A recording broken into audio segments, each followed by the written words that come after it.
And we apologize for the delay, but we are on now here for A's and Nationals. We have 2 outs in the inning. Brad Reinflesch doing the pitching for Sheboygan. He's got 2 outs so far in the inning. The Nationals have 2 hits off of him, those being for Raymond and Armstrong. We actually just saw a caught stealing play at second.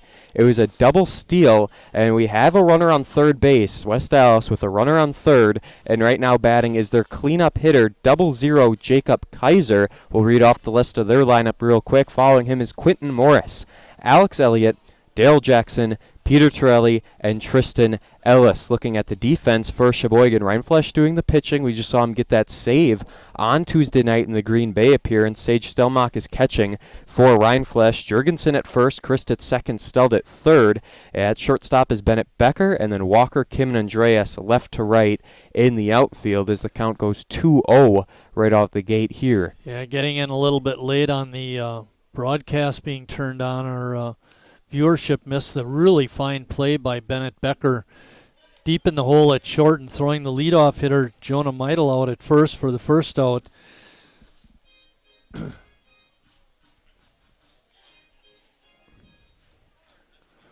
Not used to having Brad give up 2 hits in an inning like that. Swing and a miss here as he evens it right back up at 2-2, fouling the foul ball. And you just hope that the A's don't fall behind to West Allis like they did. We were talking about before. They came back from behind, being down 4 runs not once but twice a few weeks ago right here at Wildwood Park. Reinflesch 1 strike away from getting out of the inning. No harm. It's a little crack foul. Running back towards it. Should be out of play in a diving effort to hop. It will go out. 36 and a third innings by Brad. He's only allowed 22 hits and leads the ball club with 60 strikeouts. 21 runs, 16 of those earned. He does not want to give up his 17th quite yet. But the big thing is 60 strikeouts to 25 walks. Almost a 3-to-1 ratio in that category. Doesn't walk batters a whole lot. Very efficient at the plate. Got out in 10 pitches on Tuesdays. There is another cracked foul. Back in the bullpen area. West Allis, they got a full bullpen. Their dugout is very, very deep tonight. A little bit of a change on the infield with Jurgensen over at first and Andreas moving from first on Tuesday out to right field.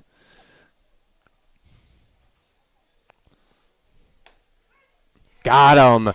Caught looking on the outside corner, and Reinflesch gets out of it. Leaving that runner at third is West Allis. We'll give you the A's lineup coming up after these words. What does comfort mean to you? We know it means more than just the temperature. And the people who invented modern air conditioning keep inventing new ways to make you comfortable. Carrier, turn to the experts. For your heating and cooling needs, call Advanced Comfort Systems, Sheboygan's only Carrier factory authorized dealer.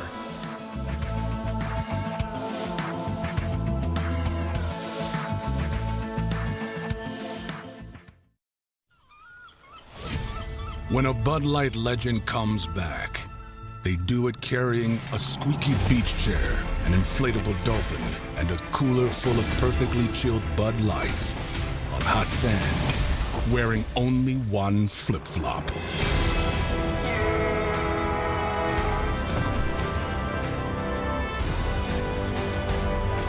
Welcome back, Bud Light legends. It's time to take summer by the coolers. Wingism number 1, the Flavor Saver.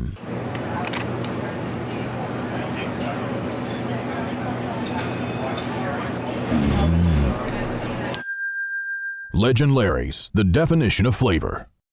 Wingism number 2, the Joker. Then her dad walked in. Dude, we're done eating. Use a napkin. You serious? Yeah. Are you serious? Yeah, I'm serious. Why so serious? Legend Larry's, the definition of flavor. Back here for the bottom half of the first inning as the Sheboygan A's lineup looks like the following. Gus Walker, the quite literal poster boy here tonight. First 150 fans got a Gus Walker poster. He's leading off, followed by Ross Christ, Harry Stelt, Jacob Neese DHing in the 4 spot. Here tonight is Neese. Jonathan Kim will be 5th, Jacoby Andrea 6th, and then Jurgensen, Stelmacher, Becker, makes up the 7-8-9 part of the order. DJ Hess will be doing the chucking for West Allis. He is, quite honestly, might be their best pitcher with 16 innings. That's the second most on the team. Comes in with a team best 2.81 ERA, 1-0 record with 21 hits given up, 5 runs, all of those being earned. That must be old information. I got him with 22 innings and an ERA at 2.45. So it went down a little bit in his few more innings. Well, those were the stats provided from West Allis' website. Said it was updated through their Burlington game, which was a 5-4 loss. So who knows what to believe. Our umpires tonight, we have Al Hochmuth behind home plate and John Coons on the bases. I believe Mr. Coons was here just a game or two ago. And can I give him our game time weather report? Go for it. 81 degrees at game time. Skies are cloudy, and the wind is very calm. It was blowing out a little bit left before, and now that's settled down as ball 1 comes into Walker. And the next pitch, he cracks it back foul. Again, we apologize for the delay, but we're on now. We're here to stay here in the bottom half of the first. Brad Reinflesch gave up 2 hits. That's until they tell us to turn it off. Yeah, we're not turning it off now. We're here for the long haul. Next pitch to Walker. Short hopper. Ooh, took nearly a bad hop, but it'll still be fielded cleanly by the second baseman, Logan Raidman. The defensive lineup for West Allis. Hess doing the pitching. Alex Elliott is at catcher. Jacob Kaiser at first. Logan Raidman at second, and then at third is Peter Torelli. They've got Daryl Jackson at short, and then Noah Armstrong in left, Jonah Meidel in center, and Quentin Morris in right field for Ross Christ, who now comes to the plate. Inside to Chris, takes it for ball 1. Chris with a 324 average on the year, one of the many A's with a higher than 300 average. Love to see those north of 300.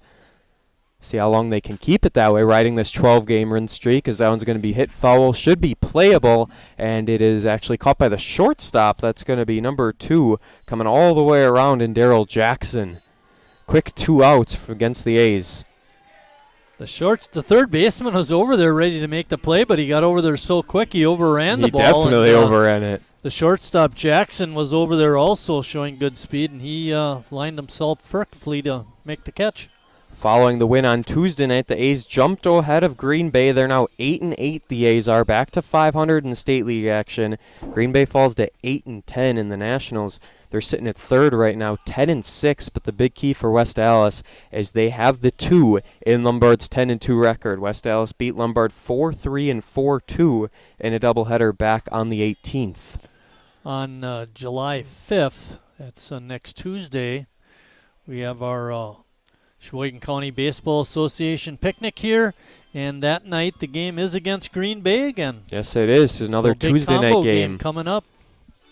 It'll be back in both leagues. The A's are off. They don't play again until Tuesday night. They get the 4th of July weekend off. It's a big break as Harry takes the ball, make it count 1 and 2. Nice break for these guys after the Wisconsin Amateur Baseball Classic tournament where they played 5 games in 3 days, won them all. Looking for their 13th win in a row. Walks with 24. Followed closely in that department by Ross Christ with 22. It's a good order to have, and the 2-3 is Stout takes this one over to third off the glove, and it gets through the infield. Peter Torelli unable to field it, and that'll be a base hit for Harry Stout, keeping the A's alive here in the first. This will bring up Jacob Neese, designated hitter, 264 average. We don't see Tim Moyer put the DH at the 4 spot a whole lot, but that's the situation with Neese here tonight. Neese played shortstop. I know we talked about this during the course of the season that the West Allis DH is batting in the 9th spot. Yes, he is, and he's actually 0 for 3 on the year as a little blooper caught by Redmond, and that'll end here the first inning. No scores, we head to the second. Car. With free pickup, you can. Just order ahead in the Meyer app.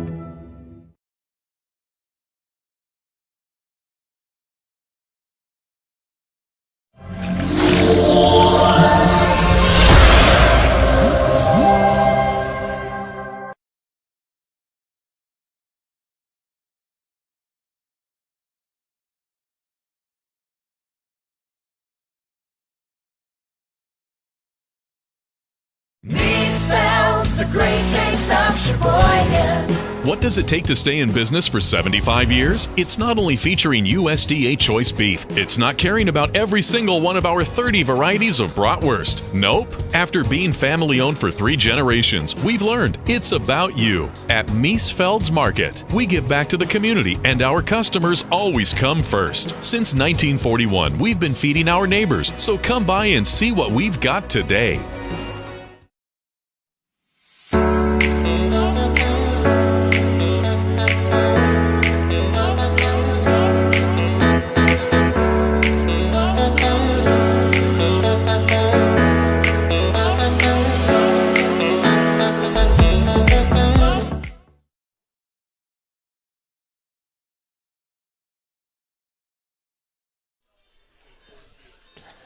Had to get that one in before you turned us back on. Yeah, you did. I don't know if they would have liked that one. Someone would have thought it was funny. Like that. It's a dad joke. You got It's definitely a dad joke as the A's get ready here with Brad Reinflesch once again on the mound. Top half of the second inning. West Allis got through their 1 through 4, and now it'll be Quentin Morris and Alex Elliott along with Daryl Jackson all due up here in the top part of the second inning. Fans are going to want to stick around for the trivia question. It's Brad Reinflesch related. That'll happen, I think, in about the 4th inning or so. That's what they call a tease, Jordan. Yes, absolutely. Keep him around. Watching. Quentin Morris with a .471 average as he swings and misses on the check swing. Right fielder here for this West Allis squad.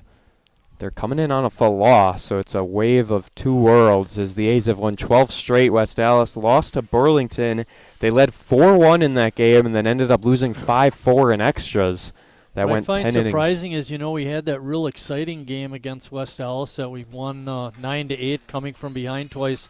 But then when they went down to West Allis to play them, 10-4 and 13-5 we lost? I'll take a look for the exact scores. How can that happen? I've got it right here, too. 10-0 and 13-5, so it really wasn't even close. I talked to Tim Moyer before the game. We had a little interview. It's on our Facebook, Instagram, might even be on YouTube as well, all that good stuff. But he said they just had a bad weekend, and they're just going to scratch their heads and move on from it, as that should be fielded for a 6-3. And yes, indeed, it is. Another good one from Bennett Becker gets out Alex Elliott with ease. You just have bad weekends from time to time, and that's what also he said when it's like they started. Talked about over and over again, it depends who shows up. Exactly, and he said, when they started, whatever it was, 2-7 in the state league, it wasn't looking good, but then they've been racking up wins and tearing things up since, as it's ready for Daryl Jackson here. Jackson with a .400 average on the year. Last time we saw a big-time average, that was with Morris, and Reinflesch got out of it in 3 pitches.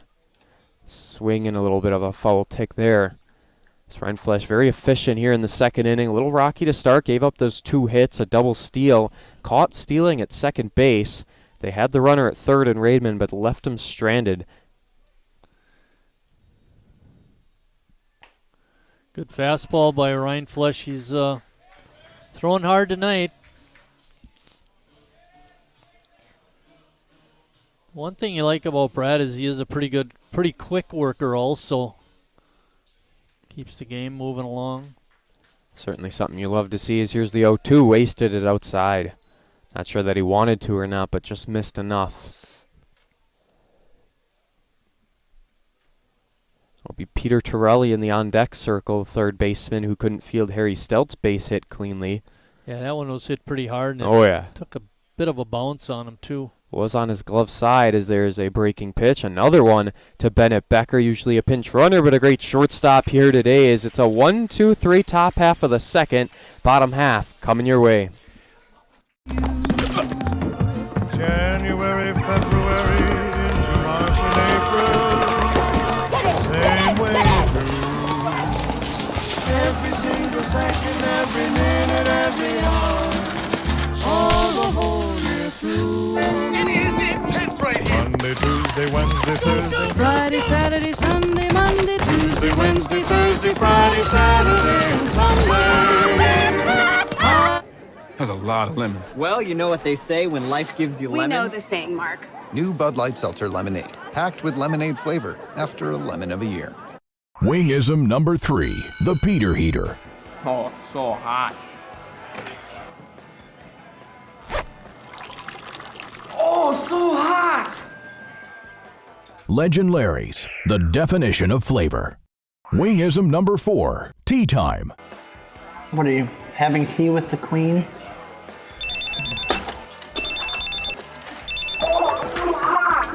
Hello. Nice. Legend Larry's, the definition of flavor.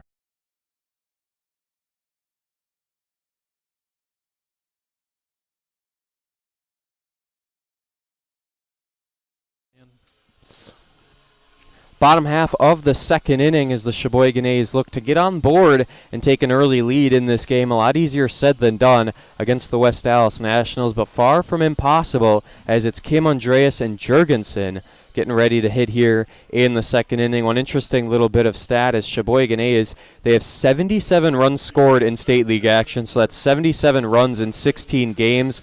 Kenosha has 76. They're just one underneath them. Kenosha 1 run less, but they're 2-21. So the A's might not be scoring a whole lot, but they're winning close ones, and that's all that matters as strike one comes in. Runs allowed, though, that's the big difference, as West Allis has only allowed 71 runs in their 16 games. A's have allowed 80, which is not too bad. That's tied with Addison, but it's Lombard who's allowed just 35 runs in their 12 games, and most of those came against this West Allis team.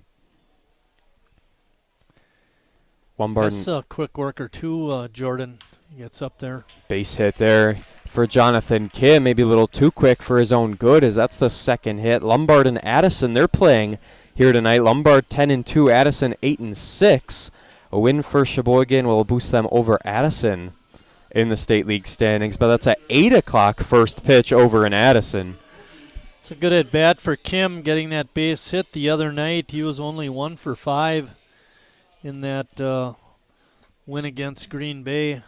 Good to see him have a nice start to his night. A little inconsistent so far to start this season as Kim, but he'll settle in and he'll be just fine. I think he's been doing pretty good, actually. Lately with he has been, he's yes. Hitting 372. You can't hardly argue with that.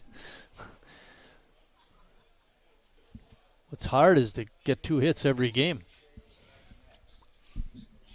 He had that 2 or more hits every game. Exactly. He had that 3 for 5 first game with the team, and then he went 0 for 4 the next time.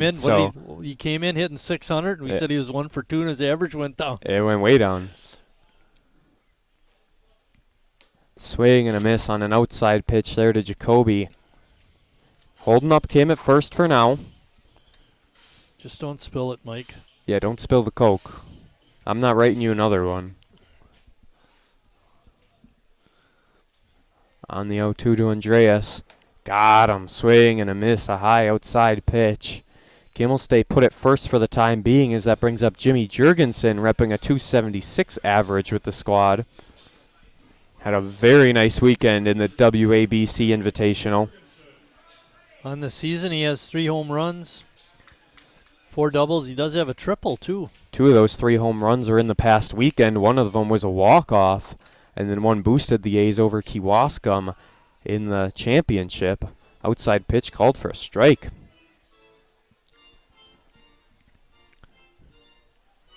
As long as there's no double play, Stelmacher will be up next. He's in the 8 hole with Becker in the 9. Did you mention we're on a 12-game? Oh, wow, I thought he got him. Anyway, did you mention we're on a 12-game winning streak? Sure did. For number 13 in a row? Sure did. Trying to get above 500 in a state league. That's one nice thing about wins and like against Green Bay, and I think that's the only team this year that plays in both leagues. Other seasons there were more than off the pitcher Hess. They're only going to be able to get 1. Kim at second, but they do get Jurgensen out. Advances the runner for Sage Stelmacher with 2 outs.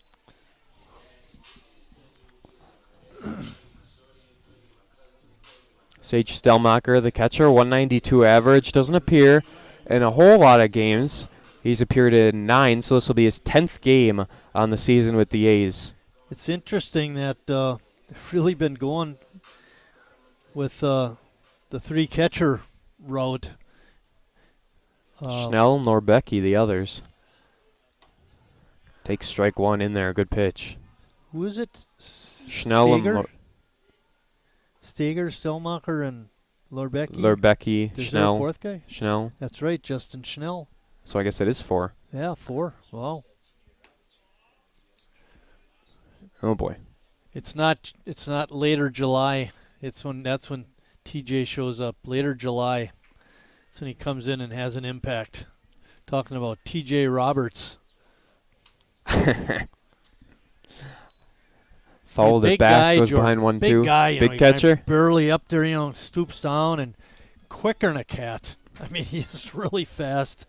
I shouldn't say he's not faster than CJ, but he's pretty close to me. Well, that's not hard to beat.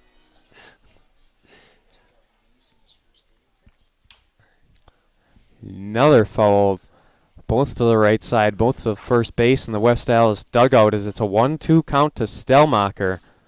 That elusive run, Jonathan Kim at second base. Ace would love to jump out even if it's a 1-0 lead. It's better than nothing, as with Reinflesch on the mound, they're going to be good for a while. CJ, where is TJ Roberts? Okay. No idea. No idea as a lineout ends the inning. 2 complete. Both teams with 2 hits. However, no score for either. Essential oils. Our thoughts and prayers go out to everyone affected by COVID-19. At Northwoods, we're protecting you through this pandemic and the next. I grew up working in my family's supper clubs. This is where it started with us as far as the fish that we serve at Culver's today. We source the finest cod and batter each fillet by hand and always cook it to order. That beautiful golden brown color and flaky on the inside. The fish fry is a Midwest tradition.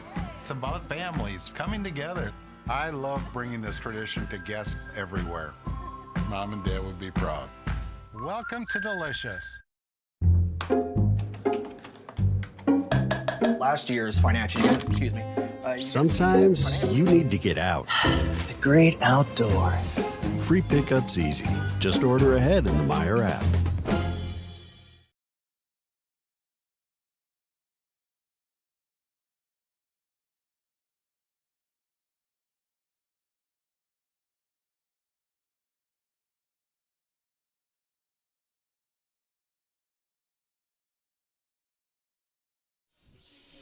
Just finishing up our game of musical chairs here. You're able to catch it on your left side. Can see it on the they monitor can sure too. see it.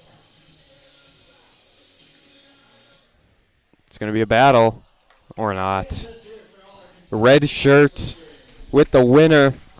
Here in musical chairs, we're all set for our 3rd inning, and it'll be number 6, Peter Torelli, 8-9-1. Coming up against Brad Reinflesch here through 2 innings work, giving up 2 hits. So yet to allow a walk, not a big key. Struck out a few. See what Torelli's doing on the season according to our sheet that we have. Torelli is 6 for 18, hitting .333 in Wisconsin State League action.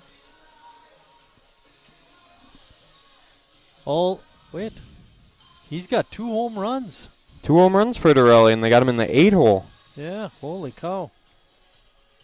2 home runs, 2 RBIs.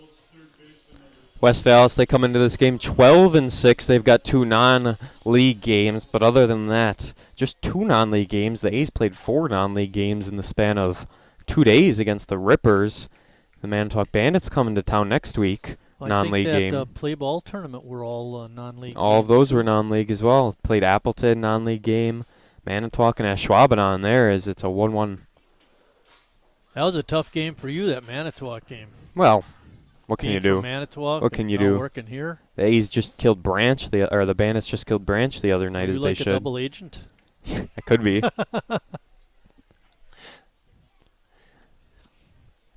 2-1 is the count here to Torelli, as Reinflesch quick to work, and a little chopper over to first base, fielded beautifully down there by Jurgensen, and gets the out. That's a tough one off a few hops. Is that the Matador defense? Only caught it? He did catch it. Not easy to do that over at first base. I couldn't see the bar was in the, but I knew what kind of ball it was going to be, and it had to be one of those where you just kind of swing your arm up and he did. Hopefully you make the play. This is Tristan Ellis at the plate. We've got him 0 for 3 on the year, and he's the DH in the 9 hole. The one thing I did notice, though, I don't know if you picked up, Reinflesch was right there. He's ready to take the throw. Good. And 0 for 3, maybe no more. Make it 0 for 4. Becker to Jurgensen. Got him. A lot of speed by Ellis. However, he couldn't get there in time, and it's another quick 2 outs for Ryan Flesch here in the top half of the third. I know I've harped on this all year, but Becker really plays good defense. He's a tremendous shortstop. He had no time to do a little crow hop, and, he had to get rid of it right away, and he did. Look at all that beer. That's what you call a two-fisted drinker. Yes, it is. 1-0 count right away is here back at the top part of the order. Jonah Meidel at the plate. Meidel didn't reach back in the first inning, but his counterparts in Raidman and Armstrong did. Meidel hit that ball in the hole to Becker that he made a real fine play on. He's made a few of those so far, I'd say. Yeah, he's been solid over there at shortstop. We saw Becker come in a pinch runner role Tuesday night, and then eventually they switched out the DHs, and Ryan Flesch came into DH. A lot of moving parts, but Becker mostly kind of known for that pinch runner role, get some extra speed out there, but he is shining so far tonight. And nearly hit him, and we'll leave it inside for a 3-1. Harry Stout got hit twice the other night. Or I should say nearly got hit twice. It went off the bat. We thought he got hit. And it is a walk. Left it up a bit too high. I'll bring up Logan. And Meidel sold it all the way. He ran immediately. Didn't even think it was going to be called a strike. Rodman with a base hit his first time up. Jordan mentioned that when they had runners on first and second, Rodman was the lead guy, and he stole third. He's at about a 400 average now if you move it up since then. So 2 outs, 1 on here in the inning for Ryan Flesch. You forget all about Meidel at first after the first walk given up tonight. First pitch in there for a strike.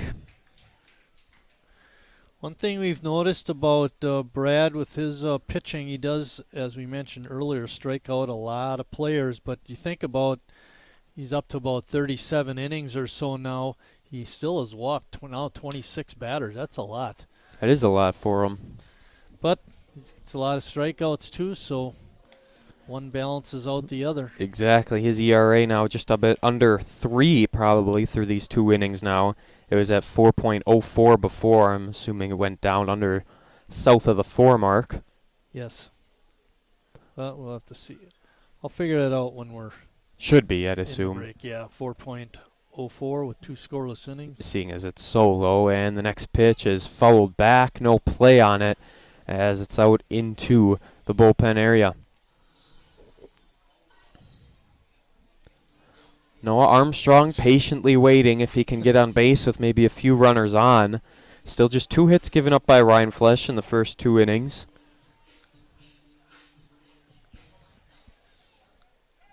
As we await the 0-2 and time called. We have 3.76. Oh, so it went way down, actually. I didn't think it'd go down that when far. You have less True. innings pitched, it's going to influence a lot more. Stellmacher now ready behind the plate, and the 0-2 missed outside. Really tried to draw it back in there, but he couldn't do so. Stellmacher trying to frame that pitch for his teammate, but... not that one. You're not going to make the framework. Wasn't having any of that. Oh, no. Count goes to 1-2 now. Here for Logan. Ryan Flesch gives a little look back, and here he goes. Deals the pitch, swing, and it'll be cracked through the infield, and Noah Armstrong gets to bat with 2 on, 2 outs here in the top of the 3rd. Well, you wouldn't want to have him rally with 2 quick outs and get a run, so let's get this last guy. You love to talk about the 2-out hits for Sheboygan, and now they've been doing a lot better, but now it's West Allis trying to poach on one more, which could potentially score Meidel, who's at second. Meidel at second, Raidman over at first, and Armstrong now batting. He also reached back in the first inning. Ryan Flesch made quick work in the second, but now he's stuck in a 2-on, 2-out dilemma. Sheboygan in the bottom half of the 3rd will send up Bennett Becker, and then top of the order, Walker and Christ. Going to have to try and get a hit back to even it up at 3 hits a team, as there's an inside pitch ticked it into the zone. 1-1. In the glove, I should say, not the zone.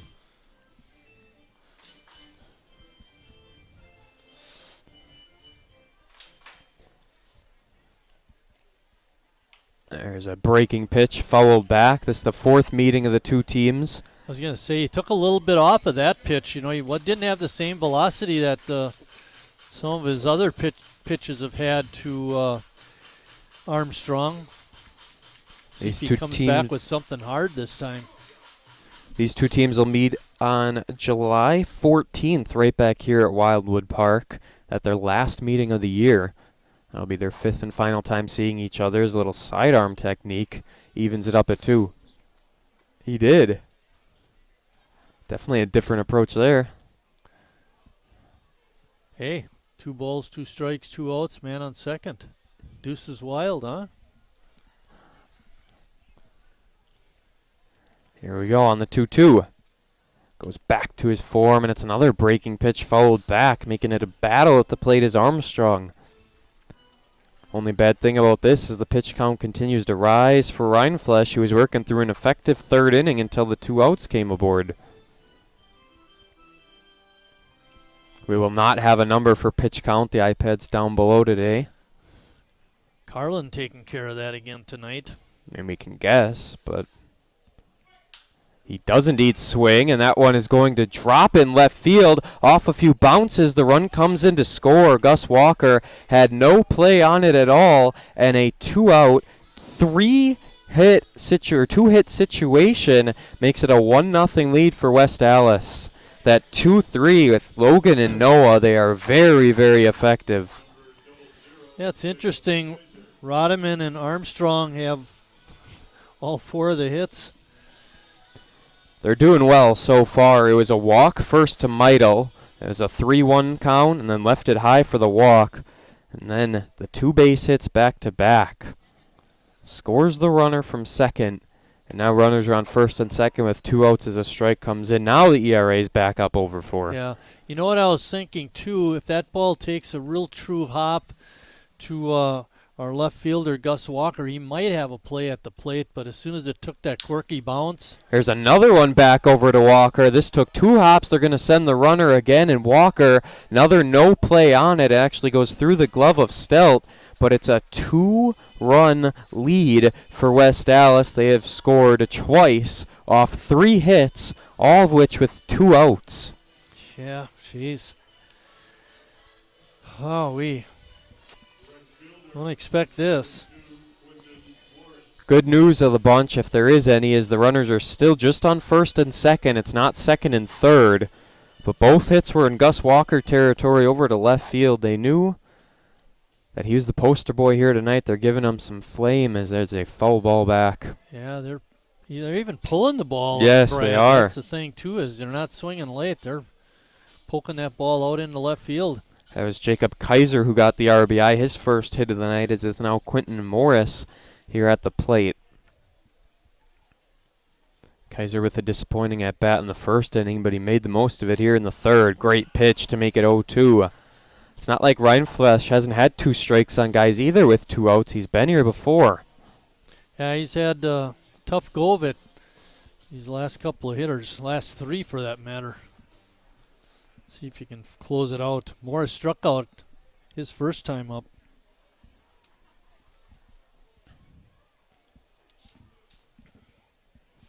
Rindfleisch did face West Allis back on the 5th.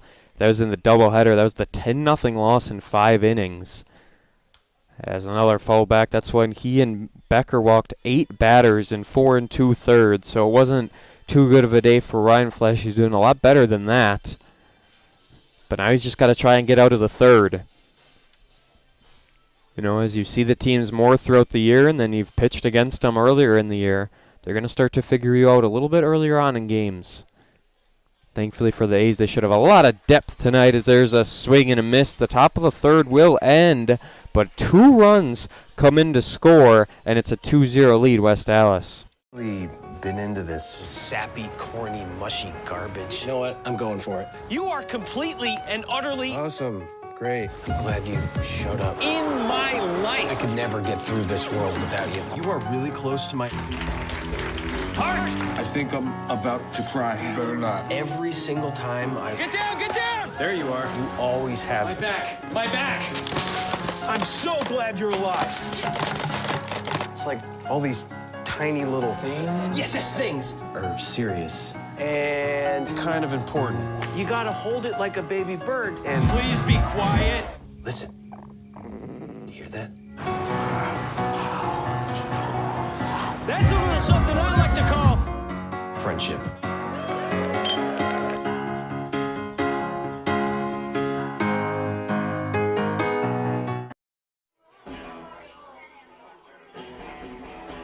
All right, guys, we got teriyaki, honey barbecue, and mild. Enjoy.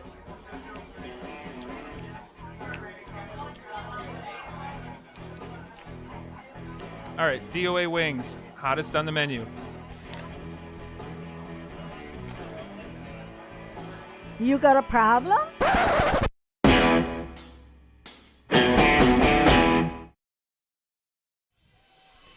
Did some quick math and we figured out Ryan Flesh's ERA is at about 4.2 now after a little rounding up. So up and over the 4.04 mark it was at coming into this game. It's a 2-0 lead for West Allis, but a good part of the lineup coming up. Becker, Walker, and Christ getting ready to get back to that 1-2. We saw the 2 and 3 of West Allis. That is a dangerous, dangerous part of their lineup. Both of them 2 for 2. Armstrong has an RBI to his credit as well. It's now time for Becker, coming in with a 2.22 average on the season. First pitch swinging out to right field. Will it drop? And it does drop, but in the glove. That being the problem as Quentin Morris makes a great play in right. Morris with an excellent play, boy. He was running full speed and was able to catch that ball just before it hit the grass. Thought that was going to be one of those that stayed in the air long enough where if he sprints, he does make the catch. He did. A little too much air on it for Becker as that brings up Gus Walker. Tough break for Becker. Loses a base hit on that outstanding play. First pitch to Walker. That's in there for a strike. DJ Hess really attacking the zone on his first pitches so far tonight. Not a whole lot of wasted motion. Swing and a miss by Walker. Goes down 0-2. Didn't look good on that swing. Might have been a little bit fooled on that pitch by Hess. Hess looking pretty tough here so far tonight. Elliott with a great call on the 0-1 and now gets through the infield for a base hit for Gus Walker. Reaches base to bring up Ross Christ, and he's actually going to go for 2. Stretched it out into a 2-bagger. Wow. How about it, Gus Walker? Calls time, takes the equipment off, and he's got 2 for it, and that's the third base hit of the game for Sheboygan. That was Gus's 10th double of the year. Leading the ball club in that area is Ross Christ with 11. And here is Ross Christ. A double or even a single could definitely try and score Walker. Get the A's back in it. They're only down 2. They're not afraid to play from behind so far. There's a swing and just a little left foul. Even if Walker remains on base and Christ is able to get on with a walk, however it may be. You know, Harry Stout would love to get 2 batters on. There is just 1 out in the inning. That's a good thing for Sheboygan as they try and break through the ice, so that's 0 runs on the board. Inside. Yeah, good eye. Hess still throwing pretty hard. That pitch to Gus Walker was not his best effort. Walker able to pull it out into left center field. And it makes a difference when you're hustling out of the box, Jordan. It absolutely you can turn does. those singles into doubles. Falls behind 1-2 is Christ. I saw Walker. He was looking 2 all the way. He was just staring into the outfield. I didn't think it was possible, but he sure made it. Made it look easy in doing so, yeah. Not the best throw over to second, but at the end of the day, it wouldn't have mattered. This one hit to right field way ahead of it as it takes 1 hop up and over into the... Kids will retrieve that one. Ross coming into action tonight was hitting .324. He hit that foul pop-up that the shortstop made a nice play back in the first inning. Leaves it outside. Good eye by Chris to even the count up at 2. Anything to get Hess's pitch count a little higher and make him stress a little more with Harry in the on-deck circle. Harry with a base hit his first time up. You know, he's itching to do the same as here's the 2-2 swing and a miss on a high ball 3. And that breaks 2 outs in the inning. Runner on second base, that being Gus Walker, in position for Harry Stelt to try and score him. Harry over at third base again. This ball game, he was there on Tuesday night when Sheboygan played Greater Green Bay.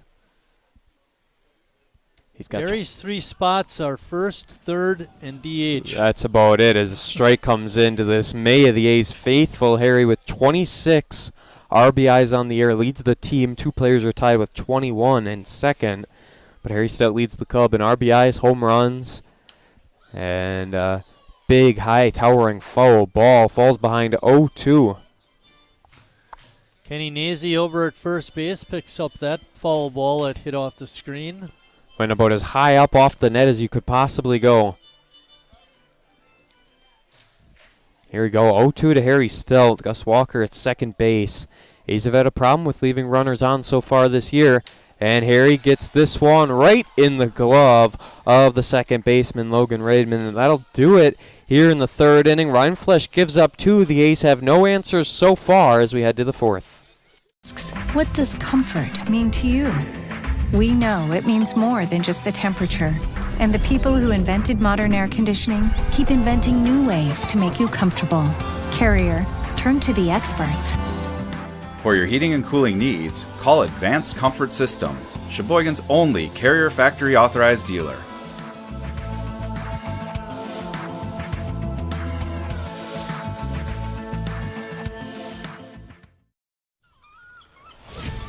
When a Bud Light legend comes back, they do it carrying a squeaky beach chair, an inflatable dolphin, and a cooler full of perfectly chilled Bud Lights on hot sand, wearing only one flip-flop.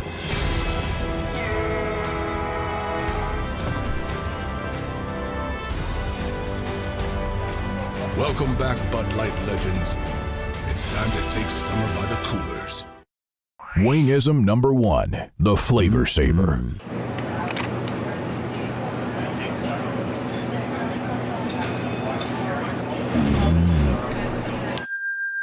Legend Larry's, the definition of flavor.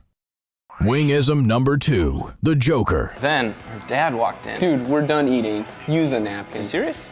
Yeah. Are you serious? Yeah, I'm serious. Why so serious? Legend Larry's, the definition of flavor. Through an efficient 3 innings of work, Ryan Flesch gives up 5 hits and 2 runs, most of that coming in the third inning, as we're going to see number 23, Alex Elliott, come to the plate here for West Allis. Cotton Eye Joe plays in the background, dancing competition as we get ready for the fourth inning. Elliott and Jackson, the first 2 hitters this inning, were playing a little tap back to the shortstop. They both grounded out in the second inning, 6-3. Bennett making a couple of nice plays. Hopefully Brad can work a 1-2-3 inning. Hopefully. Got the bottom part of the order, definitely a lot better than that great top part as he misses inside again, falls behind 2-0. You know, in that game on Tuesday night when Emery came into it, it was really the rain and the conditions that started to affect it. Ryan Flesch seemed to have lost his footing kind of on these last 2. That one he certainly doesn't, as it's a foul ball back into the street. Ryan Flesch threw just 10 pitches Tuesday night. He also had an at-bat or 2 in a designated hitter role. But he's fresh, coming ready. And the A's have got a nice full bullpen. There's a strike inside to even it up at 2, and they can basically throw whoever they want out there tonight, as they don't have to play again until Tuesday, so a nice long break. Doesn't matter who they throw out there, they'll have plenty of time to get rested up for that Green Bay game. Got in the dugout. I mean, Blake isn't going to be pitching today. Towering ball to left. Walker moving back on it, goes over his head, and that'll be 2 bases for sure. Great throw. And, man, if he was any slower getting in there, he would have been thrown out. Gus Walker to Ross Christ made it interesting. There's something we haven't seen from Gus all year, that kind of an arm. He's really showing it off there. You're right. If you wouldn't have been hustling, Yeah. you would have gotten out. Well, he was going in there pretty slow to second base, thought it was an easy double, and then he kind of had to pick up the pace all of a sudden when he saw a ball coming towards him. Good start for the Nationals, not so great for Sheboygan. Daryl Jackson coming up next following the leadoff double. Lead on second is the first pitch to Jackson in there for a strike. I know that ball was hit over Gus Walker's head and left, but when I look at the outfield positioning, I almost think Gus is too deep, and I wish he'd have been in a couple of those, inning or so ago. But when you get a hit like that, that of course is going to drive the outfielder back to start with, and creates a little bit more of an opening between the shortstop and the left fielder to dump him in there. It's kind of what happened in that 2 runs third inning. The hits were not particularly hit hard. They were just hitting good spots. On the 0-2 breaking pitch, going to be left up there for Ross Christ as he's calling for it and makes the catch. Right fielder Andreas came in. Jurgensen was in the area as well, but it was Ross Christ all the way for the first out of the inning. You got the 8 and 9 batters here, so you'd love to get them rather quickly and efficiently. Then you don't even have to worry about the runner Elliott being at second. Yeah, main thing is don't let them score another run. 2-0 isn't that bad. It would have been nice to get a run in the bottom of the third, but you start getting down 3-4 runs, it's hard. Although we came back from 4 runs down twice. You're not going to do that every game, that's for sure. That's exactly. Yeah, not against West Allis either. That's who we did it against. It is, but they learned from that as there's a beautiful pitch in there for the first strike of the AV. One of the big things, though, as you come into this game was basically just the momentum. West Allis, heartbreaking loss to Burlington. They really shouldn't have lost that game. They were up 4-1, end up losing 5-4 in 10 innings. And as we said time and time again, the A's, they've won 12 straight, looking to make it 13. So whole lot riding following the big win Tuesday night as the count goes to 1-2. We talked about Brad with his good velocity. You still need to make good pitches, put them in good spots, get these batters out. And that'll be to Ross Christ. Runner going to advance to third, and it's a 4-3 put out. Made it a little closer than Ross Christ would have certainly liked. 2 outs in the inning for Tristan Ellis. Ross is pick a ball up, even if he's deep at his second base position, pick it up and really fire the ball over to the first baseman. He's always kind of like just steering it, just measuring him. Get him, beat him by half a step. That's enough. It's all that matters, as long as you beat him. You want to get the out, right, but at some point you're going to have to be able to just pick it up and throw it over there too. But you got the out. That's the main thing. You're right. Ellis 0 for 4 this year. Would love to get his first hit of this 2022 campaign as an RBI. We wouldn't. We wouldn't, but he would. We don't care about him. His parents do. I don't. You don't. You're not his parent. The 0-1 right away, make it 0-2. Wow. Absolutely fooled him on a check swing that basically went all the way around. 0-2 to Ellis. Alex Elliott over at third base. Rindfleisch gave up 2 earned runs in the top half of the third. Gave up 3 hits in that inning as well as on the 0-2. Missed high. Tried to see if he would bite on that one at all. He did not. And now it'll be 1-2. Foul through by Brad. I don't know if you noticed that after he let go of the ball. He did a little pirouette. I don't know if he got tripped up on the mound. He's done that a few times this inning. Breaking pitch inside. Got Ellis to swing on it. Wasn't anywhere near the zone, but the score remains 2-0. That's the big key for the A's coming up in the bottom half of the fourth. With free pickup, you can. Just order ahead in the Meyer app.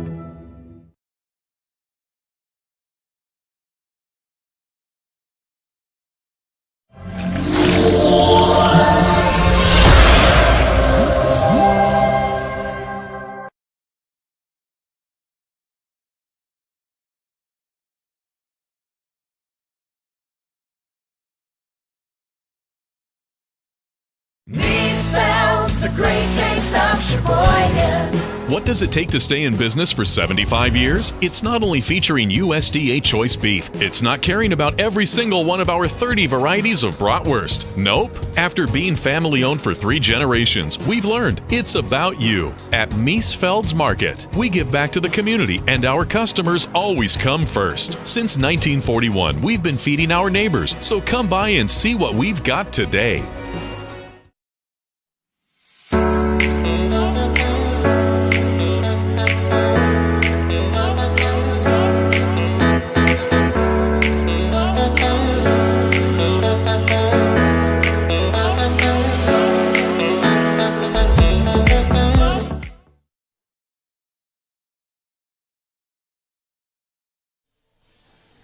We get our catcher all out here and ready to go as Alex Elliott will zoom his position for DJ Hess coming up.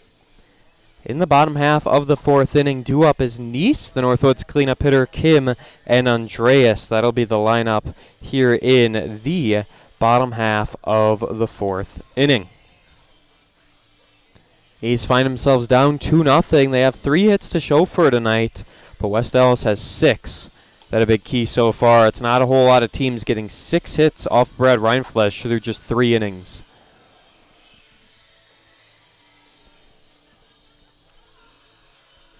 Here we go. Northwoods cleanup hitter, the designated hitter, Jacob Neese. Not bad to have your 4 spot leading off, but not ideal as well, because certainly would have loved to have him come up after Harry Stelt drove in a run in the 3rd, but that did not happen. Little fly out over to second base as the first pitch of the inning is left up high. We talked about the fans, cheering when the ball left Harry's bat. They thought it was going to get into right field for a hit, but he hit it off the end of the bat. It didn't have too much velocity on it, and the second baseman, Rodman, was able to trot over and make the easy catch, actually. Poor swing and a miss on an outside. Evens it up at 1, and then check swing, did he go? They're going to appeal. And they're going to say no. I didn't even see the umpire make a signal over there. No, me either. Maybe he wasn't looking. 2-1, swing and a miss. Got it in the glove. Another foul tip. Evens it up at 2. Jacob's got to strike left. Let's see if he can make some contact and get a hit. He wanted to do something with that last pitch. Frustrated with himself. Here we go. 2-2, swing and a miss. DJ Hess pitching very, very well so far tonight. So that'll bring up Jonathan Kim, who reached back in the 2nd inning. Got that base hit. Hopefully he get on again. Got to get some base runners. Kim's a good one to have on base when you look at the speed. Yeah, that for sure. Andreas waiting on deck. He's got good power. Don't think he'll be able to get on here unless he can beat it out. And a 5-3 put out as there's Peter Torelli coming over to make that one as Kim who makes the 2nd out of the inning. Boy, you almost can't say enough about DJ Hess and the game he's pitching so far. It's been outstanding. Giving up 3 hits, but most of them afterthoughts as the A's aren't doing anything to advance the runners any further. Andreas playing in right field tonight. He is ready to try and break the stretch. Had a walk-off the other night. A's in no position for that here. They just got to crawl their way back into this one. Only 2-0 they're down. Reinflesch, not a bad 4th inning. Certainly made up for the 3rd as there's a outside pitch swung at and missed. Jacoby just doesn't look very comfortable batting tonight, at least so far. Hopefully Hess will make a mistake. And a high pitch stays up. 2-1. I was just going to yell at CJ because he still had Kim up there, and then he changed it. Oh, okay. Froze up, he says. Oh, yeah, right. Uh-huh. Oh, hit him. Better.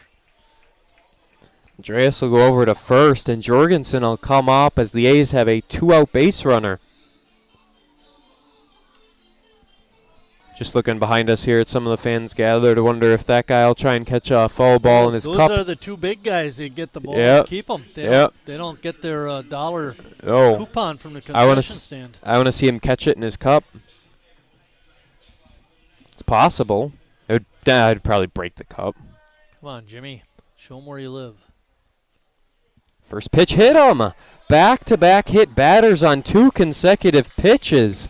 Lost control, hit him in the leg this time as that brings up Sage Stellmacher. Well, guess you don't need to get base hits to get guys on if you're going to stand in there and get hit. So far on the season, Sheboygan has been hit 36 times. That's a lot. Opposition 21 times. We're going to hold off on the trivia question till the top half of the 5th. Hopefully Stellmacher can drive in a run. 4 kids fighting for a foul ball. One of them was able to snag it as it's an 0-1 count here to Sage. Had to take the catching gear off as he is now ready to try and drive in a run. This pitch into right field, and there's going to be too much on it. Another great play by Quentin Morris as he keeps the 0 on the board. We'll head to the 5th inning. It'll be trivia time as the Nationals lead 2-0.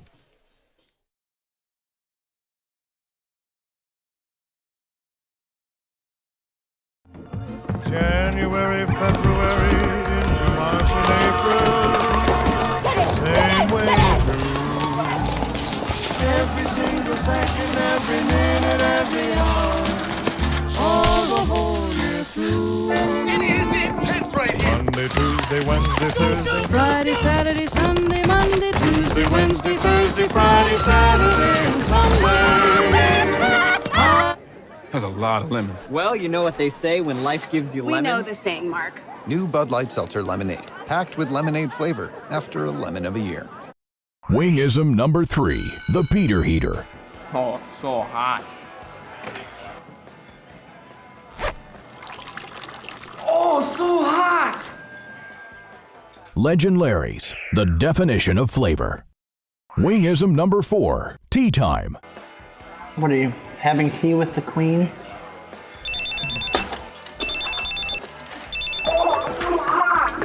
Hello. Nice. Legend Larry's, the definition of flavor.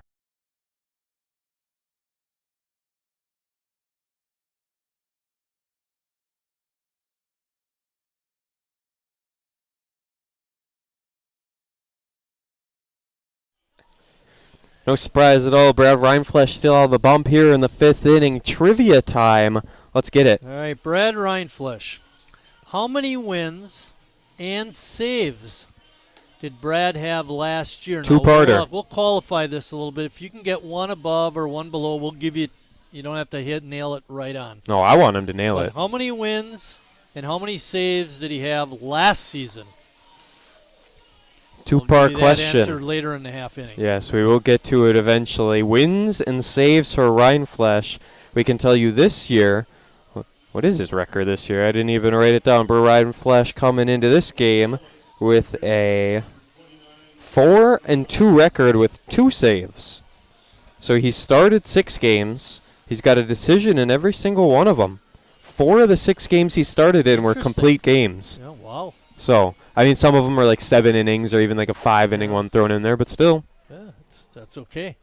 I know one of the. Have a no-hitter? He did. He did have a 5-inning no-hitter. I know one of the 2 games that he didn't go complete was in that loss to West Allis when struggled to find the strike zone and really didn't have control in that one as the count goes 1-1 right over the gate to the leadoff hitter, Jonah Meidel. Meidel's 0 for 1 with a walk. And he falls behind 1-2 in the count. Would love to make him 0-2 off an early strikeout. So Brad's walked 1 batter in the ball game, and that runner scored. And that happened after 2 were out. This will be Jonathan Kim's ball in center field and making a play on it. Yes, indeed, he is there. Andreas came over to back him up, and even Ross Crisp is going back as well. Yeah, good communication out there by the outfielders, not to run into each other. Seen some pretty mean collisions out there over the years. Yeah, not good ones. They never end well. Logan Raidman, here's that dangerous 2-3 with him and Armstrong. They've reached base and have base hits in both of their ABs so far. First pitch to him in there for a strike. Thing of beauty. He's really finding that breaking pitch tonight. See if we can get him out. Would love to do that for once as that breaking pitch ends up in the dirt. Count evens up at 1-1. 50-50 raffle going on here in the ballpark tonight. Yeah. Wildwood Park here in Sheboygan. Munch doing the selling. And good framing behind the plate by Stellmacher as that found its way in the outside corner. Count goes to 1-2. Hey, Bill, we got our names and echoes of from the dugout. Little grounder, and that will be unassisted as he makes the play in time as Jurgensen. Again, another close call. A lot of hard hit balls, but they're hustling to try and get there. The Gus Walker double, the one I first think of, but then we had a few close ones. We got to give the answer to the trivia question. Go for it. The question was, how many wins and saves did Brad Reinflesch have last season? He had 3 wins and 3 saves. So you're going to have to judge for yourself whether you got it right or wrong. We were surprised at his 3 wins as well. No, Bill, the answer was not Michael Casper. 6-4. I think he was 3-5, I think we saw. He was 3-5 for a 1-loss record last year with 3 saves, but we just asked about wins. We're not going to deal with the negatives. Yeah, we didn't look at the losses. Try to keep this positive. Sadly in line we're for... talking positive, what's it count? Counts 0-2. Set him down. He's in line for a loss if his team can't give him some run support, as this one will be Gus Walker. Takes a step back, moving up on it now, and makes the catch. Nice, quick, efficient 1-2-3 in the top part of the order here in the top half of the 5th inning. We'll go to the bottom half with the A's looking to score.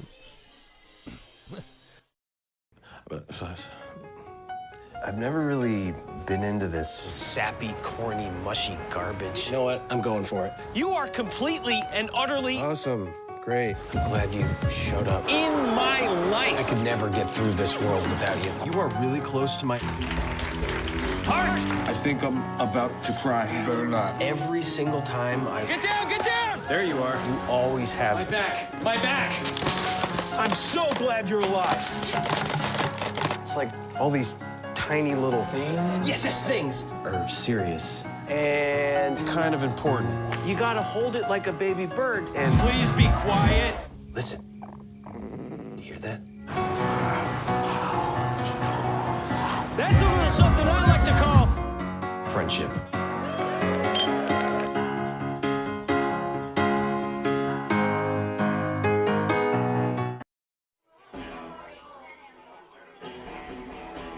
All right, guys, we got teriyaki, honey barbecue, and mild. Enjoy it.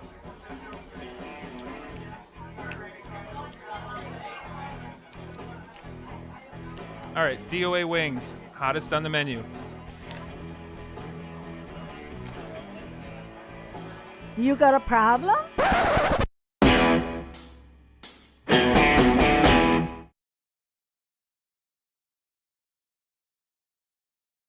Point. It's the way you're supposed to do it. You didn't ever catch, though. I play catch all the time. It's you played catch, not played catcher. A big difference. Come on, Bennett, get a base hit. Bennett, Becker, 9-1-2 to up here, being Becker, Walker, and Christ for Sheboygan. Jordan runs Mike Martin here in the press box.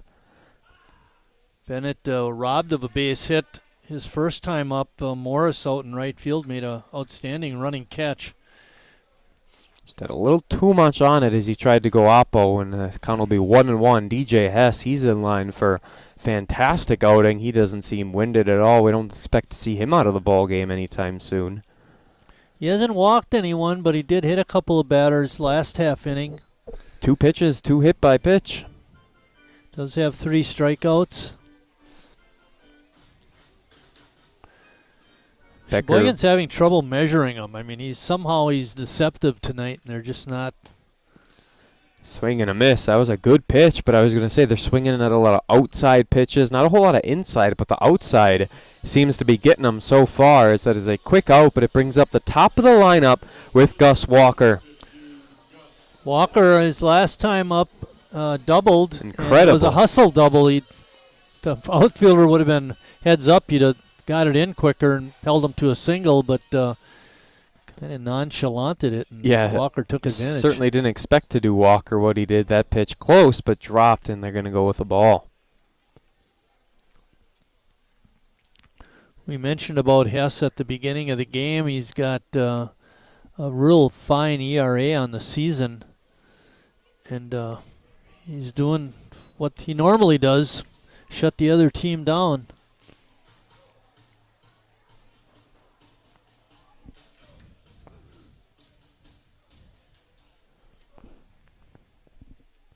Next pitch to Walker, fouled it back.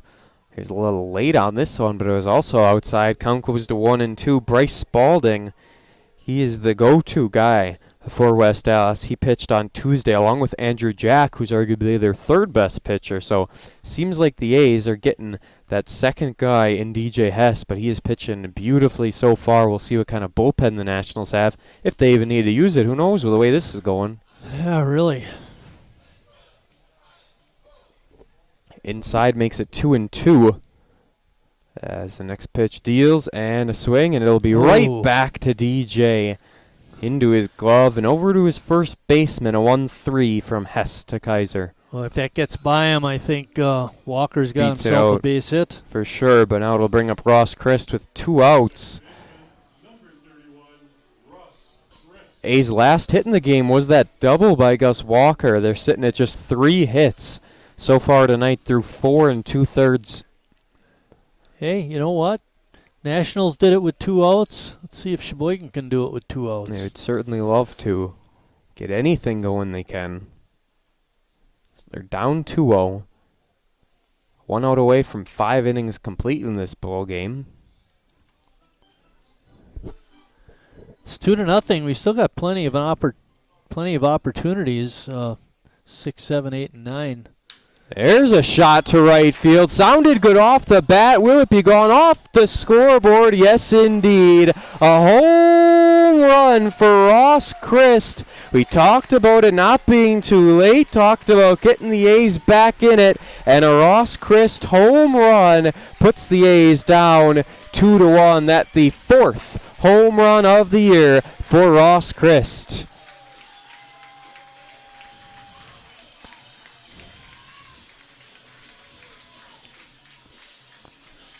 How about we go back to back? Oh, that would be really nice.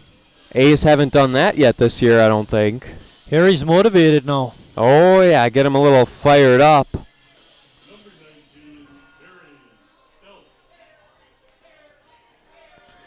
18 extra base hits for Ross Christ. That's a lot. That is certainly a lot when you combine home runs, triples, doubles. Obviously, most of them doubles and 11 home runs. doubles, yeah. Harry takes strike 1. He wasn't a big fan of the call, but he finds himself down 0-1. He's been down in the count a lot so far this game. Breaking pitch, took a big, hearty cut at it. Came up empty. 0-2. Maybe a little too aggressive here at the plate. DJ Hess attacking Harry. See if it comes back to haunt him. Outside pitch, wasted it for a ball. Yeah, good pitch that time by Hess, hoping that Harry would offer at it. He didn't. Now he's got to come in, though.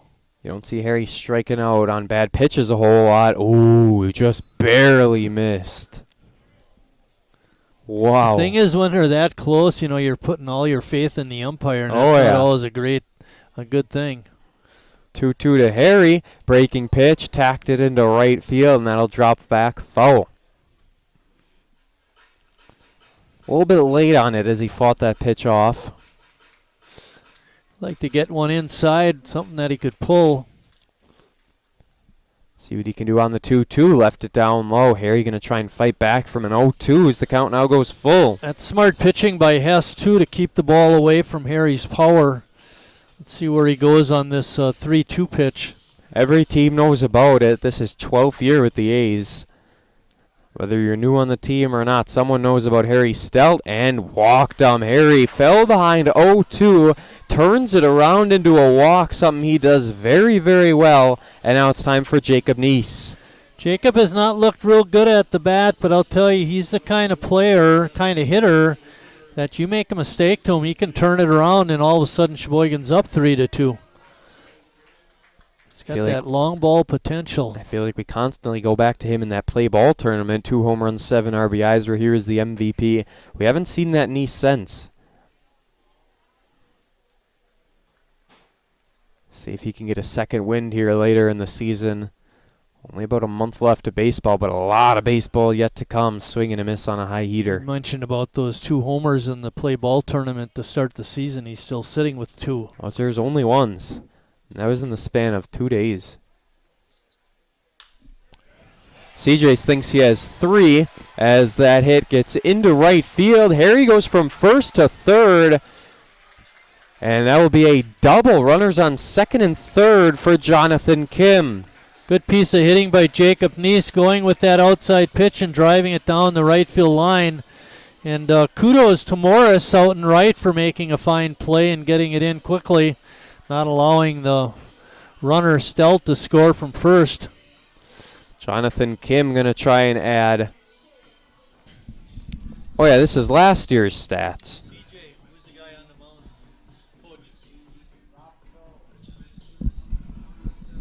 Rob Cole coming in to talk to his pitcher. Yeah, Neese does have 3 home runs. You were looking at last year's, he had 2. Because I was looking for Jonathan Kim, and I'm like, wait a minute, he's not there. Down on the chair out of the way get here. down out of the way just in case you read those numbers. All right, Jonathan Kim now at the plate. This is his 14th game played with the A's, still relatively new. 6 RBIs in that time. He's got runners on second and third, Stelt at third, Neese at second. Boy, if we had a little more speed, could have went first to home on that one and potentially tied it, but now it's all up to Kim. Kim is 1 for 2 in the ball game. He hit a slow roller to third that Torelli made a real nice play on, and he singled back in the second. First pitch swinging, foul tip into the glove. A's know Hess is attacking the zone on the first pitch. They're starting to swing a whole lot more and get aggressive. This is their moment. The other thing that makes a difference, Jordan, is when you've seen a pitcher 2 and 3 times. He's getting through the order now the third time. Base hit, foul. And you start to measure him a little bit better. Hopefully Kim can do that right here. Hope you can do it at this time for sure. With 2 outs, the A's doing some damage. The Stelt walk turned into an East double, and now 2 runners are in scoring position for Jonathan Kim. Takes a crack at an outside pitch, and he was fighting for every bit of that. Somehow was able to foul it off and stay alive. Nice job by Kim to, again, not rely on the umpire making the call. If it's close, you got to be swinging. Big opportunity for the University of Michigan commit here as he takes the ball up high. Harry's on at third, and Jacob with pretty good speed is on at second. A hit to the outfield. A great opportunity to score 2 runs.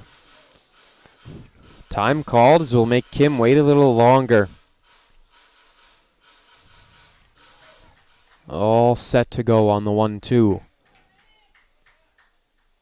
Swing, another one towards the third base line, but keeping him foul. At the third time, he's fouled it off the second down the third baseline. I was going to say it's probably a good thing it did go foul because Torelli is right on the line. If it stays fair, you'd have got it. And that was in that Kenosha game where they were playing a little too far up, and we saw a base hit down the line to win it. Kim with a base hit into right center. Certainly going to score 2, and it'll be a few bases for Kim. A 2 RBI double puts the A's on top 3-2 here in the bottom half of the 5th. Jonathan Kim is 8th RBI of the year. Couldn't have come at a better time as the A's once again fighting from behind against West Allis. Jacoby Andreas was hit by a pitch his last time up. With everybody hitting the way they are this inning, hopefully Jacoby can continue that trend and drive in another run. He would love to put the A's up by 2. 1 run doesn't seem like it'll be enough, but who knows, swing and a miss on a breaking pitch. Friedenflesch continues his beautiful ways that he's done the last 2 innings. He can certainly go a little bit deeper into this ball game. A's ended up giving him the run support. I said he was in line for the loss. That no longer. And another breaking pitch stays a bit high, but was in for 0-2. Jacoby going to have to hang in there just like the batters before him. They've done a good job. Hopefully Jacoby can hang in there too. Harry Stelton, Jonathan Kim both down 0-2, but Andreas unable to come back. However, the A's did indeed come back. They're on top 3-2 as we head into the 6th. What does comfort mean to you? We know it means more than just the temperature. And the people who invented modern air conditioning keep inventing new ways to make you comfortable. Carrier, turn to the experts. For your heating and cooling needs, call Advanced Comfort Systems, Sheboygan's only Carrier Factory authorized dealer.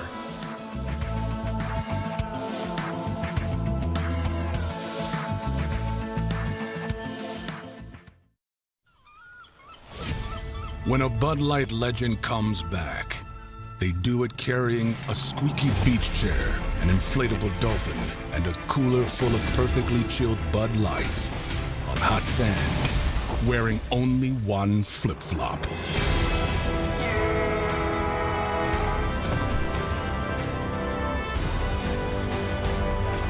Welcome back, Bud Light legends.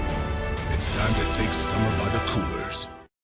Wingism number 1, the Flavor Saver.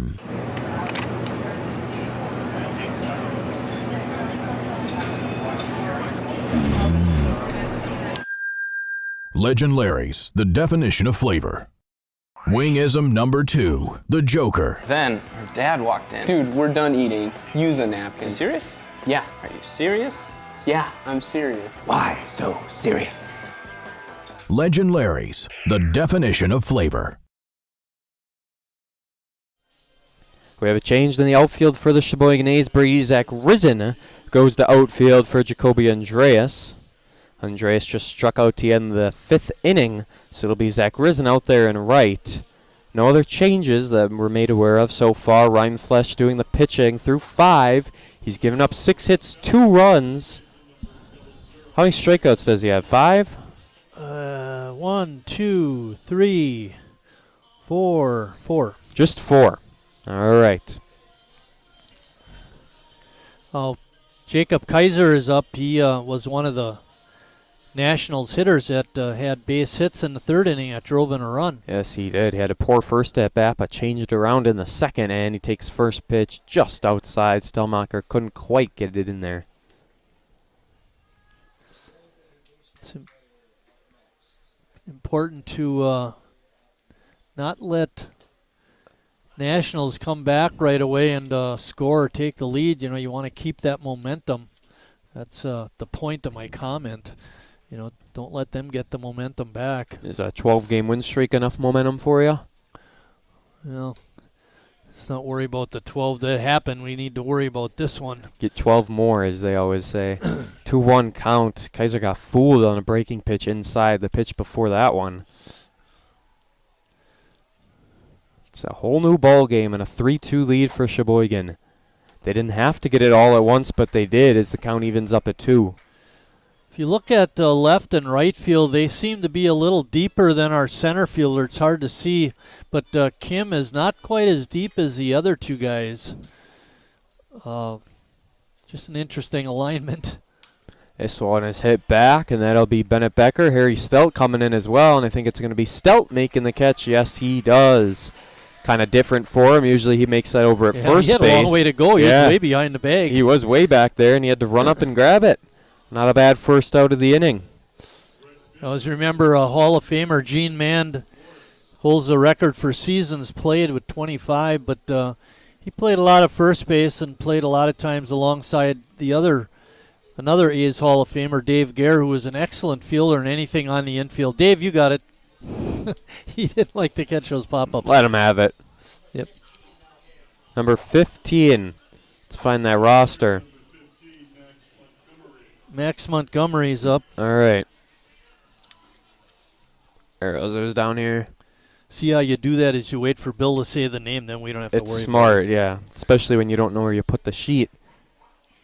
Max Montgomery. In for Quentin Morris. There's a hit over to Harry Stell. Oh, it took a bad hop and died. Base hit. Surely. Just a bad hop over Morris there. did a great job out in right field for the Nationals. His batting left a little to be desired. So in a way, kind of a tough night for him.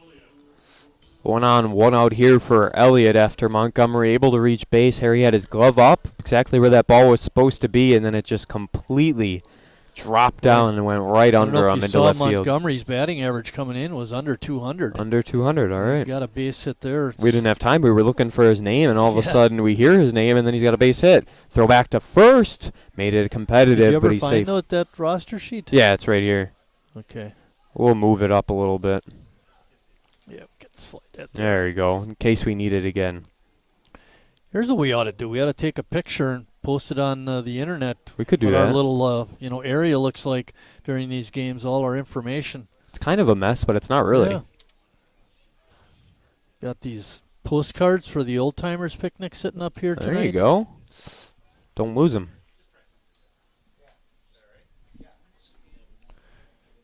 I do not. I've already been singing tonight. I don't need more. Thank you, though. Thank you for asking, though. Then they're yours. Just put it there. He'll eat them. Huh. Karen Hinsey coming up here with treats for the press box crew. Because she said beans. Everybody says no. There is a hard hit ball through first and second. Montgomery going to hold up at 2, but it's another base hit, the 8th of the game for West Allis. That might have been the hardest hit ball. That was scorched. That we needed an exit velocity for. Well, this is what I'm talking about, Jordan. You know, we grab the lead, have a nice bottom of the 5th, and all of a sudden we're scrambling trying to keep the Nationals off the scoreboard. Brad struggled in the 3rd, but had a great 4th and 5th, and now here in the 6th. All it takes is one pitch, one double play to get out of it. 8 hits allowed so far. Yeah, Montgomery's hurt. He's limping out. So he just came into the ball game, and now I think they're going to need a pinch runner for him. Boy, that's too bad. Unless he's just going to walk it off. Montgomery, one of their regulars, plays a lot, and hopefully he doesn't have to miss any more than tonight's game. I think I saw 21 getting ready to come out.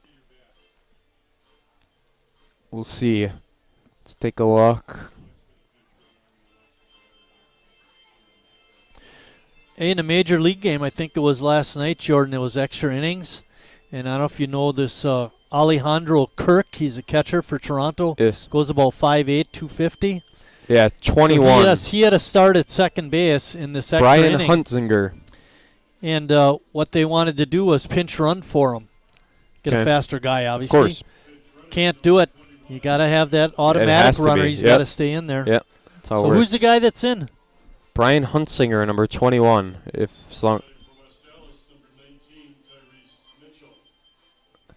Tyrese Mitchell, so we got a new batter as well. Let's find some stats on Tyrese Mitchell. Tyrese.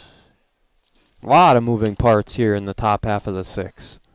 We got pinch hitters, pinch runners. Still 1 out in the inning, 2 on.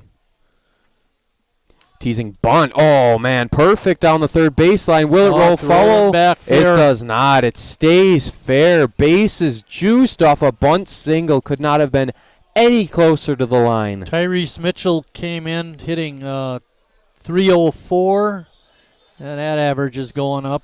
It is indeed, and you can't fault Harry Steld at all. No way he was going to make the play at first, and then you just got to let it roll. And, man, somehow that thing stayed fair. Got down about halfway to the line, and then it just started to creep over towards the grass, and at that point you knew it was never going to come back. One of the most beautiful bunts I've ever seen. Yeah, bases loaded, only 1 out. Torelli grounded out twice. Infield in at the corners. Oh, breaking pitch, and he was way ahead of it. That was the best pitch to hit. Ooh. Out onto New Jersey Avenue. Oh, yeah. That's how far it went. Man, if he was on top of that one, we'd be looking at a 6-3 ball game. Torelli down 0-1. Bases loaded, 1 out. Inside, now he goes oppo. Back-to-back foul balls. Rindfleisch gonna attack him here on 0-2. Yeah, let's see what Brad does if he decides to waste a pitch or if he goes right after him. Here's where a strikeout would really be helpful. Big time. Then you got the force anywhere with 2 outs, and you don't have to worry about trying to force. This is the 8-hitter, too. It is, and we know Tristan Ellis 0 for 4 on the year, or 0 for 5 on the year, I should say, and struck out in 3 pitches on his last bat. The force is at home right now to keep the game at 3-2. A's just got their first lead of the ball game in the bottom half of the 5th. They aren't looking to give that up right away. Rindfleisch, breaking pitch into center field. Will it drop? Yes, it does. 1 run comes in, and the bases will remain loaded, and that throw fielded. But it's a 3-3 ball game. Another one of those base hits that finding the spot. Just enough to get past Ross Christ, and Kim had no play on it whatsoever. No throw home as the score is now 3-3 with Tristan Ellis. Here I say it again, looking for his first hit and first RBI of the year. Outside, missed for ball 1. Brad Rindfleisch, if the score stays 3-3, he would have his first game without a decision this year, which is crazy to think. But he has a decision in every game he started. Next pitch, good break. Oh, wow, it missed. All right, it's 2-0. Ellis, like Jordan mentioned, looking for his first hit of the season. It's been 2-0. Nationals death by 1,000 cuts with all these singles. This is the DH spot in the 9 hole. The bases are loaded. There's 1 out. West Allis picked up their 10th hit of the game, which was a Peter Torelli RBI bloop single into center field. Rindfleisch 2-1 is the count. Missed outside 3-1. Last thing you want to do is walk in a run, especially on a guy who's 0 for 5 on the year. Jimmy over at first is up on the grass, and Harry is even with the bag at third. Second and short or deep, looking for the double play. Here we go, 3-1. Just need to throw something in the strike zone. It is indeed a strike, and it will be back to Gus Walker. Should be shallow enough where they don't send the runner, and they are just going to tease it. Oh, boy, a terrible throw. It would have easily gotten in. Remember, Walker had that fantastic throw to second, and this one airmails 2 guys, but thankfully Brad Rindfleisch was there to back them both up. That's called doing your fundamentals. Ooh. Get your butt where you belong, and Brad did that, coming back to back up the catcher, and made a fine catch. No doubt about it, though. We would have saw Brian Huntsinger score, but jeez. Meidel's up. He's 0 for 2 with a walk. But he's their leadoff guy. Yeah, that's exactly right. That's what I was thinking. The leadoff guy. 1-0, missed outside. Brad not too happy with it. Yeah, good comeback by Brad. He was 3-1 on Ellis. Ellis put it in play. That's what you got to do, but it just wasn't deep enough, and now missed outside again, falling behind on another batter. Harry now back behind third base, and Jimmy back behind first base, so all infielders are back for Sheboygan. A's can go anywhere they want with 2 outs. Home, third, second, first, you name it. You got all the options. You just got to be able to get that third out and keep this a tie ball game. Strike. 2-1. Good heater. The umpire is listening to you, Jordan. He was. We're actually mic'd up, so whatever I say, he calls. I should get mic'd up. Mic up, Mike? I am Mike. Foul ball. That'll go back into the cars. Couldn't quite see where it landed, but there's some people out there for it. 2-2. Ryan Flesch was struggling, missed his first 2 pitches. Now it evens up at 2, following a called strike and a foul ball. 1 more to get out of the 6th inning. 3 runs, all of them earned against Ryan Flesch. Here we go on the 2-2. Missed outside. That's a bad situation, Jordan, because now the runners get a head start. Biggest pitch of the game for Brad Reinflesch right here. The base is loaded, full count, 2 outs. Anything likely scores 2 and puts the Nationals up 5-3. That's the likely scenario. We want our scenario of a strikeout for Reinflesch, and it'll be fouled back. Battle at the plate. Yeah, I was going to say Meidel hanging in there. Forcing Brad to throw another strike. Meidel, one of the players with double-digit RBIs. He's got 10 of them. 5 guys on this Allis squad have 10 or more. Meidel has yet to hit a home run this year. Reinflesch certainly doesn't want to give up one. Now full count. Uh-oh, this one back into left. Walker gets a good read on it and goes back a few steps, makes the catch. A high fly ball out to left field, but it's caught. However, West Allis gets a run to come through. We've got a 3-3 ball game through 5.5, pardon me. I've never really been into this sappy, corny, mushy garbage. You know what? I'm going for it. You are completely and utterly Awesome. Great. I'm glad you showed up. in my life. I could never get through this world without you. You are really close to my... Heart! I think I'm about to cry. You better not. Every single time I... Get down, get down! There you are. You always have... My back, my back. I'm so glad you're alive. It's like all these tiny little things... Yes, things. ...are serious and kind of important. You gotta hold it like a baby bird. And please be quiet. Listen.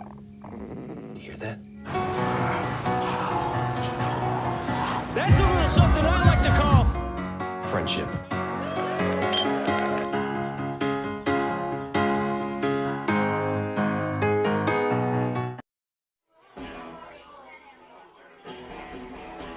All right, guys, we got teriyaki, honey barbecue, and mild. Enjoy.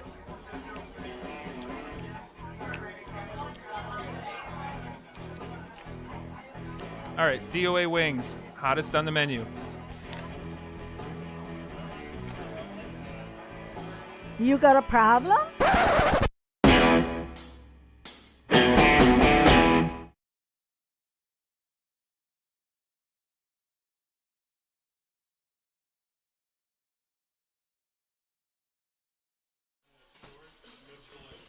So we got some defensive changes for West Allis. Who's that short? Okay. Thank you. You're the man, Scott. All right. Number 10. All by yourself?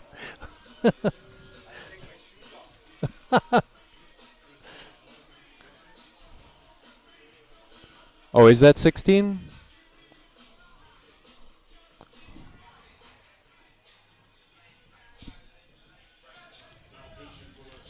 All right.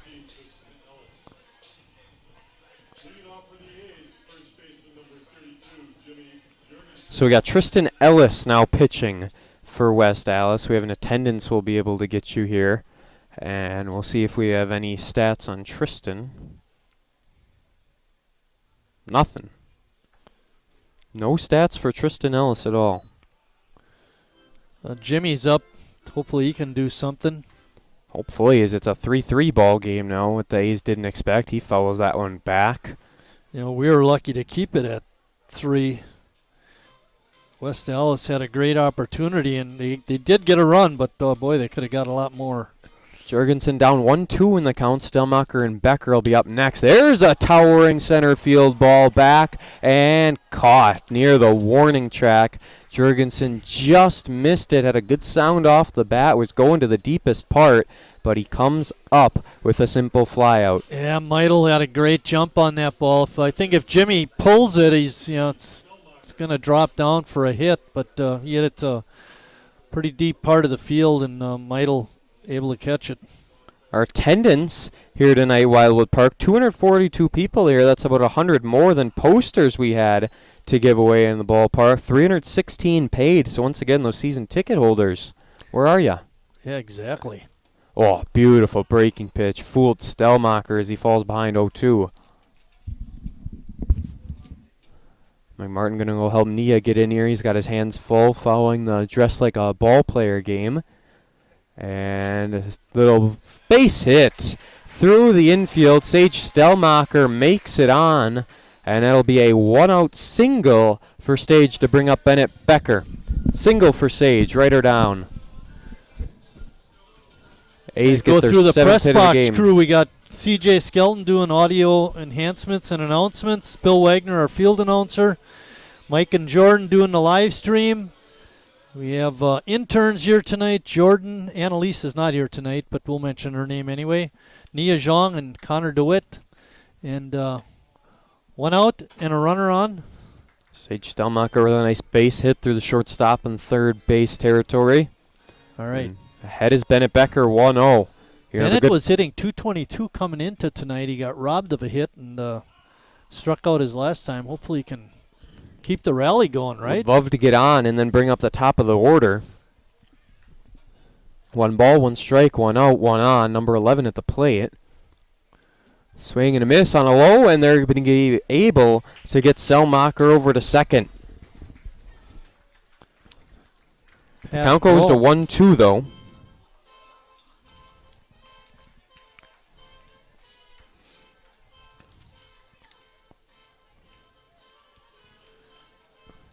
Alex Elliott allowing that pitch to get through him. On the 1-2 swing, and he caught it. Able to keep it in the glove. That was a tough break. Give a lot of credit there to Elliott. The A's are off now until next Tuesday. They don't have a game, but there are more games on the 2nd. So on Saturday, Lombard will be at Kenosha. That'll be a lopsided doubleheader. And Burlington is at West Allis. That's going to be a great, highly competitive doubleheader coming up on Saturday between Burlington and West Allis. West Allis beat Burlington 22-4 as this gets through the infield, and now the runner's on third.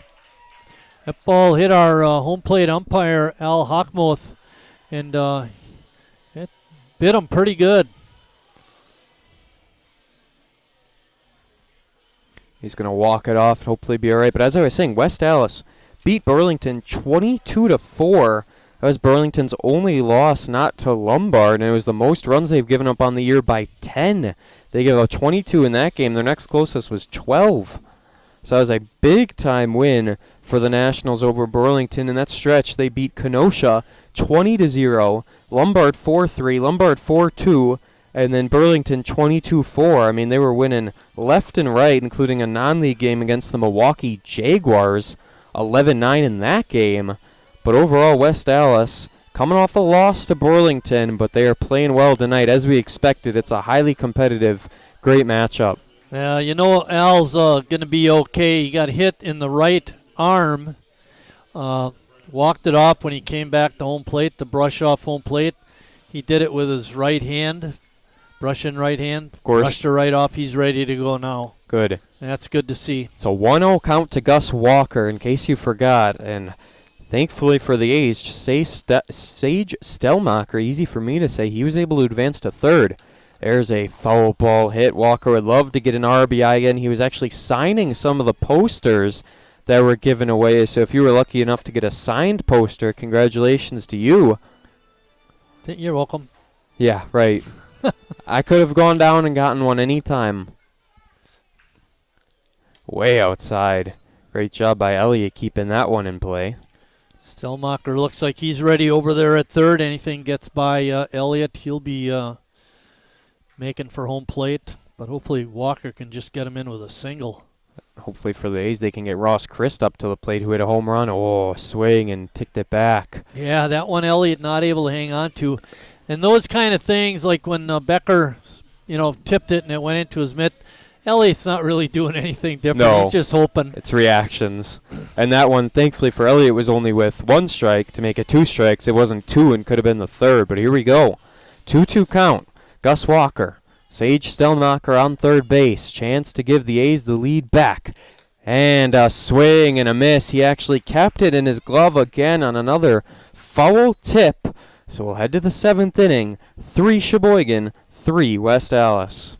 Our cool water personal hand sanitizer with essential oils. Our thoughts and prayers go out to everyone affected by COVID-19. At Northwoods, we're protecting you through this pandemic and the next. I grew up working in my family's supper clubs. This is where it started with us as far as the fish that we serve at Culver's today. We source the finest cod and batter each fillet by hand and always cook it to order. That beautiful golden brown color and flaky on the inside. The fish fry is a Midwest tradition. It's about families coming together. I love bringing this tradition to guests everywhere. Mom and Dad would be proud. Welcome to Delicious. Last year's financial year, Sometimes you need to get out. The great outdoors. Free pickup's easy. Just order ahead in the Meyer app.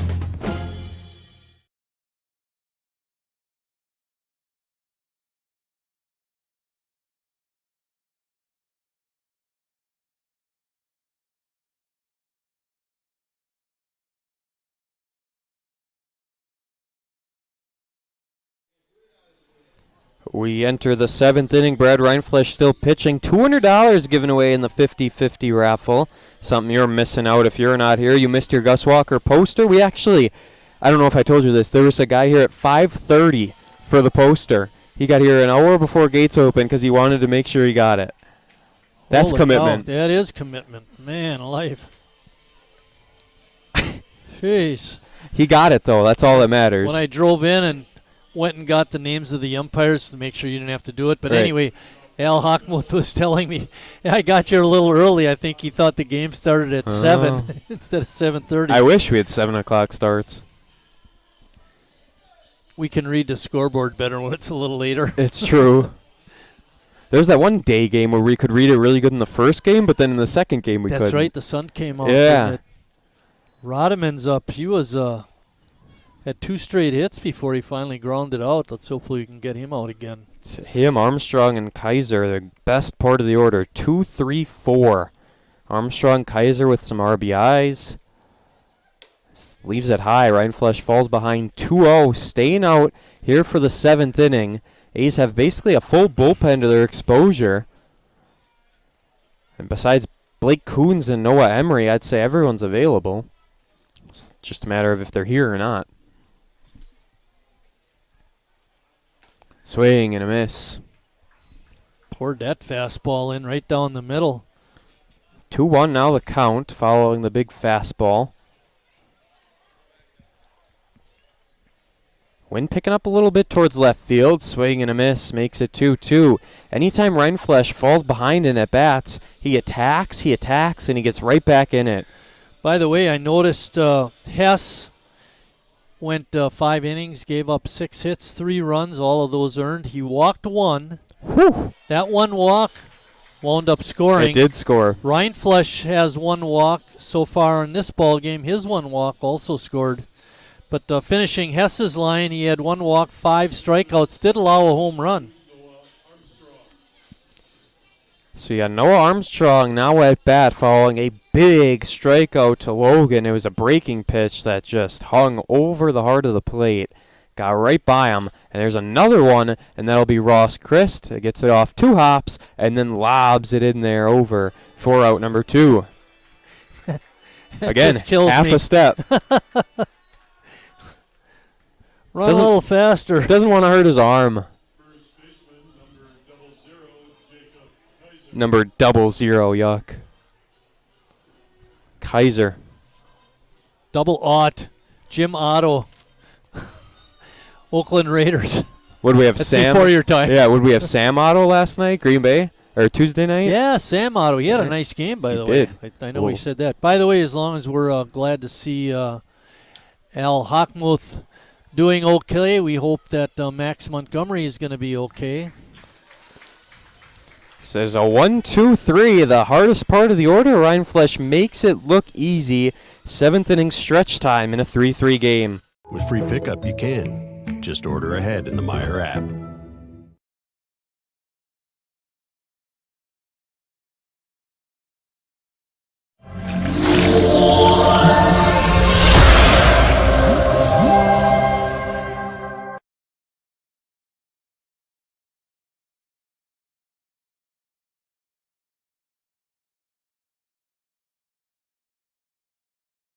Me smells the great taste of Sheboygan. What does it take to stay in business for 75 years? It's not only featuring USDA choice beef. It's not caring about every single one of our 30 varieties of bratwurst. Nope. After being family owned for 3 generations, we've learned it's about you. At Miesfeld's Market, we give back to the community and our customers always come first. Since 1941, we've been feeding our neighbors, so come by and see what we've got today.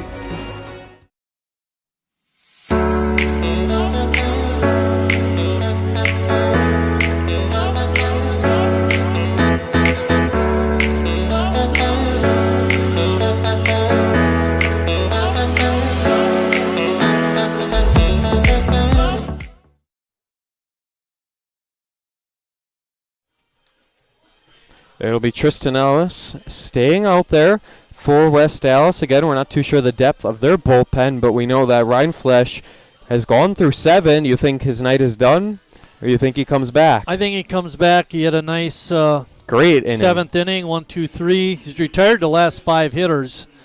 Hopefully, like to see him stay in there. Hopefully he can continue that run. Ross Christ hit a home run, if you remember that, back in that 3-run 5th inning for Sheboygan. That's the only inning they scored a run, and they scored 3 of them in that inning.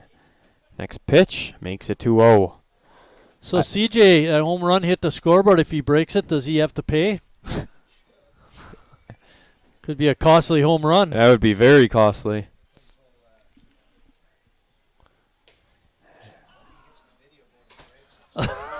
Maybe he'll reset it. It'll start working. Hey, it's been working for the most part this year since they got it fixed the second time. Since that lady in the stands yelled at us about it. This one's going back to left field, carrying again. Ross Christ, does he have another one? No, drops off the fence.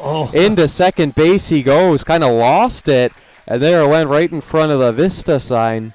They kept going back. I thought maybe this is going to carry over. Holy cow. It just kept carrying and carrying and carrying. I still don't know if that lady was yelling about the video board or our stream, because our stream was on. the video board. She wouldn't know about the stream. She's sitting at her. She was on her phone, though, so that's why I was. That's a big leadoff double for Ross Christ, continuing his great night at the plate. 8th hit of the game for Sheboygan. 12th double leads the club in that department. Ooh, that looked like a pitch. You know what the pitch was saying as it was coming towards home plate? Hit me, hit me, hit me. And he Harry didn't let it go. He didn't swing on it. That's probably the best pitch Harry's seen all night. He's being patient now as it evens up at 1. Ross Christ at second base with no one out. A picture-perfect spot for him to come on home. A's would love to take their second lead of the game. They trailed 2-0 for 2 innings. Then they took a 3-2 lead before it got evened up in the top half of the 6th, and that hit him. Harry gets hit twice in 2 games, and he takes his bag to bring up Jacob Neese, who we can confirm has 3 home runs this season. Yeah. Would love to make it 4 and a 6-3 game.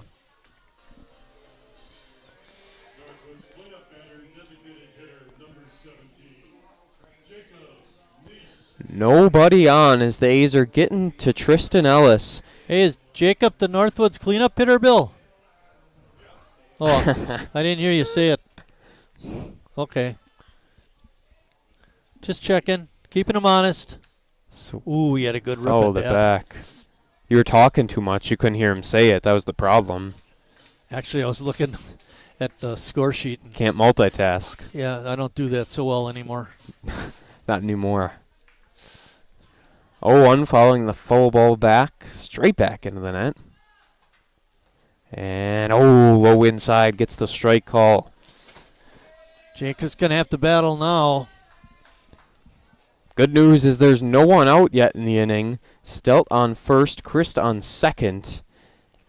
See what Nice can do down 0-2. Jacob doubled his last time up, and after him is Kim. He also doubled last inning. Remember Kim, yeah, that 2 RBI double. Oh, man, don't know what he was looking for, but it wasn't that as he strikes out looking. It's a big strikeout for Ellis. Yeah. Wasn't the last inning. It was back in the 5th inning. The 5th inning, yes. Get the idea. Last at bat, same thing. Yeah. It would take a lot for Kim to get another 2 RBI hit if you're getting Harry to go from first to home, but you never know. Yeah, double drive in one would be fine. There's only one out. Nice got a hit back in the 5th inning, double, and he scored that inning. There's a shot for Kim, a moonshot. It's going to carry foul. Went over the fence, but he was just a little ahead of it. Would have been a no-doubter. Throw him another pitch inside. Oh, he loved that one. The lefty took a hearty hack at the first pitch he saw. Good speed on at second, and Ross Christ, he should score on a hit to the outfield. Another inside pitch as he called for, but way low. A's, the last thing Sheboygan wants to do is leave Ross Christ stranded on second following a leadoff double. It's a 3-3 game. There's Kim taking a crack at it a little late on this one as it goes oppo.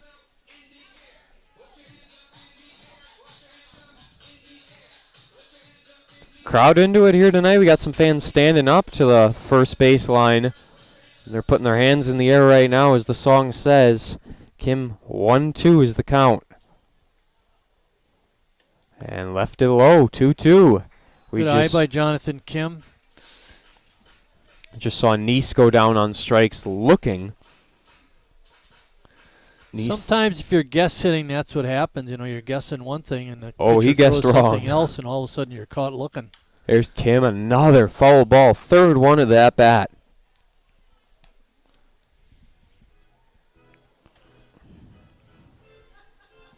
Fantastic game so far tonight, but the A's don't want to keep it close for too long.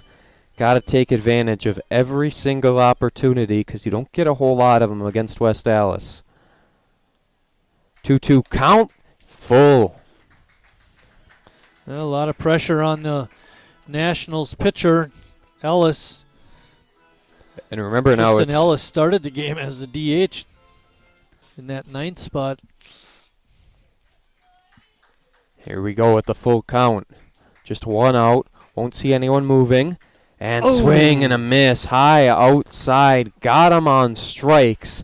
And with 2 on, 2 outs, that brings up Brady Zakrizin.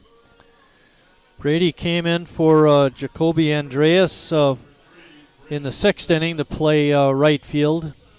So Zakrizin new into the ball game here, as he comes in with a .344 average. 21 RBIs, which is tied for second. Him and Ross Christ with those 21. Obviously, we know Harry has the lead. Oh, boy. Ooh. Delayed call. Called a strike. Looked like it was very outside. Very. We got a West Allis fan in front of us who was very happy with it. Fouls it back, and now it's 0-2. I thought he was saying that even. Did he even let outside to me? Guess he was happy, huh? He yelled great pitch. He was one of those guys. Well, 0-2 now. Brady's going to have to really battle. Zakrizin in a situation as Christ has been standing on second base for an awful long time with no movement. Harry at first after he got hit. Zakrizin down 0-2. The pitch to Zakrizin. Fouled it back. Basically same spot. This time it was just a little higher. Right after Harry got hit by the pitch to put runners on first and second, I was thinking to myself, maybe this isn't so bad for the Nationals, because now it does set up a double play possibility. It does. They don't need that anymore with 2 outs. No, not anymore, right. Time called. Home plate umpire very elaborate to point down that it was Elliott who made the call for time. Here we go, 0-2. Swing and a miss. Zach Risen goes down on strikes. Elliott throws the ball back to the mound, knowing his pitcher, Tristan Ellis, got himself out of a jam. It's 3-3 still as we head to the 8th inning. 3 straight strikeouts to end the inning for Sheboygan after it was a leadoff double for Christ. Stay in the car. With free pickup, you can. Just order ahead in the Meyer app.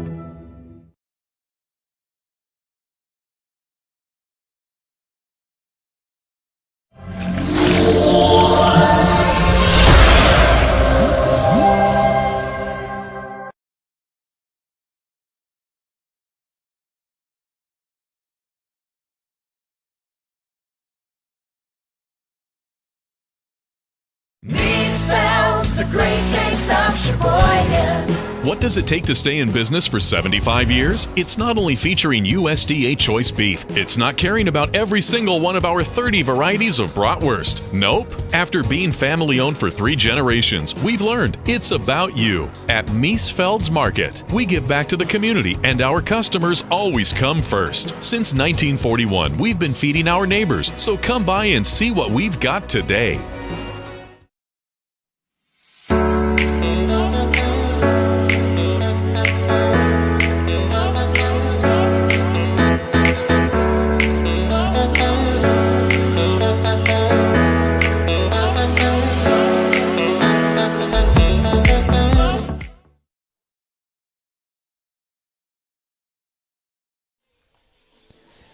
Well, here we go. Eric Schmitz, the man with the second most innings pitched, only behind Brad Reinflesch. Schmitz making his 7th appearance of the year. This only his 2nd game he didn't start. He started 5 of the 6. He's pitched in 32 1/3 innings, given up 29 hits, 12 runs, 9 of those 12 being earned. Listen to this. He's struck out 37. He's only walked 2. A fantastic strikeout to walk ratio, coming in with a 2.51 ERA, a 5-0 record, looking for his first save of the year. First win. Win of the year, yes. Relief. Anyway, Reinflesch goes 7 innings, gave up 10 hits, 3 runs. They were all earned, only walked 1. And here's the big difference. I mentioned, I think it might have been during the break, Brad just didn't look Brad tonight to me. He only had 5 strikeouts. I mean, he leads the club. You expect more than a strikeout an inning, actually. And he didn't get that. Hey, you went 7 innings, though, only allowing 3 runs. That's not a bad outing. Could be a lot worse. Oh, big time. Especially that 6th inning when they had the bases loaded and a run in and only 1 out. And he was able to not allow any more damage. 0-2 right away to Brian Hunsinger now at the plate. Another new number here for West Allis. Yeah, Hunsinger came in for Max Montgomery, who was injured running from first to second. I'm not even sure if he slid in or if he just came up lame as he went into the bag. So a substitution for a substitution. Schmitz thought he got him, but he didn't. 2-2. 37 strikeouts, 2 walks.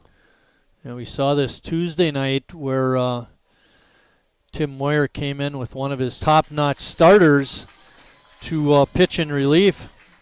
It's a smart strategy in a close, meaningful game. Yeah, exactly. And you've got until Tuesday, right? You've got tons of time, and you have even more pitching. What are you waiting for? Exactly. What are you saving them for? Yeah, there's no reason to save them whatsoever. Elliott's come back to have a nice night. Jordan, he grounded out his first time, and now he's got 2 straight hits. Thought we were going to make it 3, but he was just a little bit late on the fastball and went it off the net. 10 hits given up by Reinflesch, 3 runs, all 3 were earned. That's the other thing, the 10 hits. He gave up way less than a hit per inning coming in, and for him to allow 10 hits, he's just not on his game tonight. 22 hits now and 42 and he had 22 given up in 35 and 2/3. So now 32 given up and 42 and 2/3. 0-2 once again, and this is a moonshot. Goes way up there, coming up, and it'll be... Oh my goodness, goes out of the glove of Jurgensen. It goes as an error. In and out it went.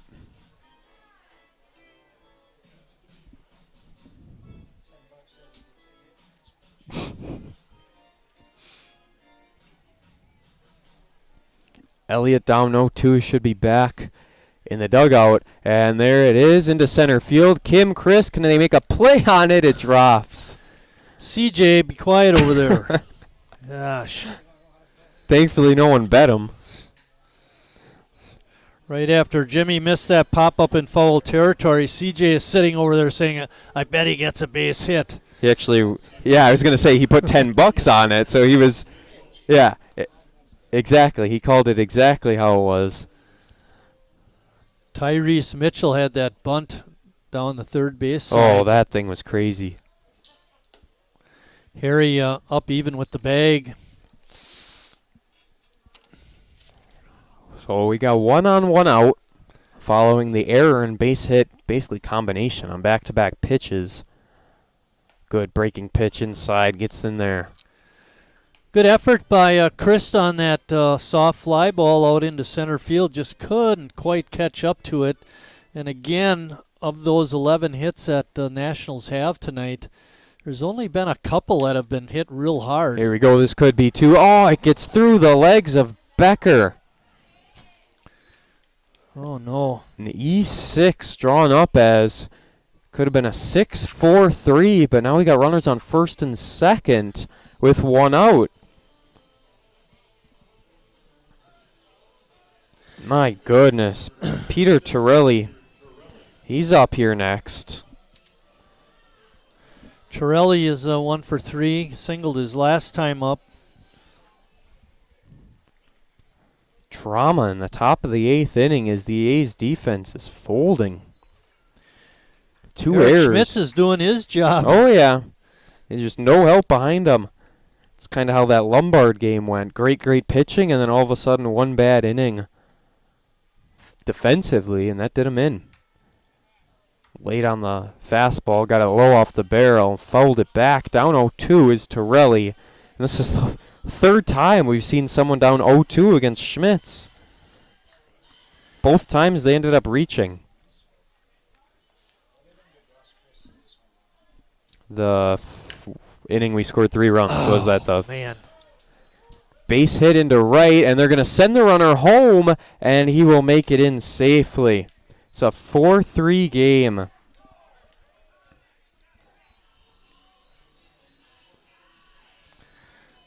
Nice hit by Torelli. That one was hit hard. Oh, it sure was. It was the 5th inning Chris hit his home run, right? Yes, the 5th. 5th inning. Well, now we got a 4-3 game. Runners on the corners. West Allis takes the lead. My goodness, Eric Schmitz. Good base running by Tyrese Mitchell, too, to go from first to third on that single. There's a crack back. Can Harry Stelt get there in time, or will it go out of play? Stelt making a play on it, and he makes the catch, showing him that's how it's done. Making a catch in foul grounds as Schmitz gets him the point of approval. Runner goes from first to second, though, surprisingly.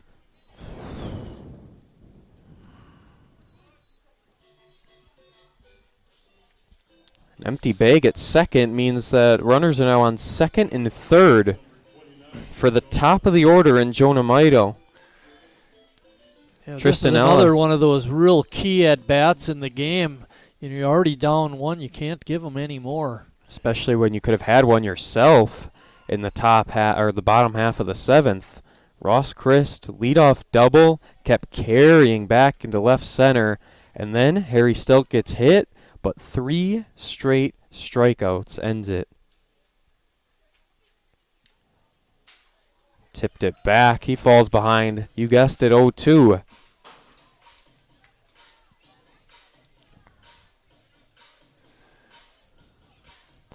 Meidel in a tough situation. Down 0-2. Runners on second and third. 2 outs here in the inning. Schmitz goes right at him. Did he go?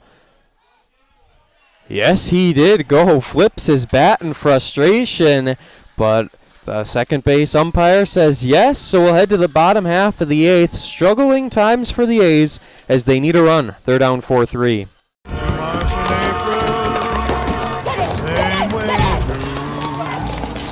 Every single second, every minute, every hour, all the whole year through. It is intense right here. Monday, Tuesday, Wednesday, Thursday, Friday, Saturday, Sunday, Monday, Tuesday, Wednesday, Thursday, Friday, Saturday, and Sunday. That's a lot of lemons. Well, you know what they say when life gives you lemons. We know the saying, Mark. New Bud Light Seltzer Lemonade, packed with lemonade flavor after a lemon of a year. Wingism number 3, the Peter Heater. Oh, so hot. Oh, so hot! Legend Larry's, the definition of flavor. Wingism number 4, tea time. What are you, having tea with the queen?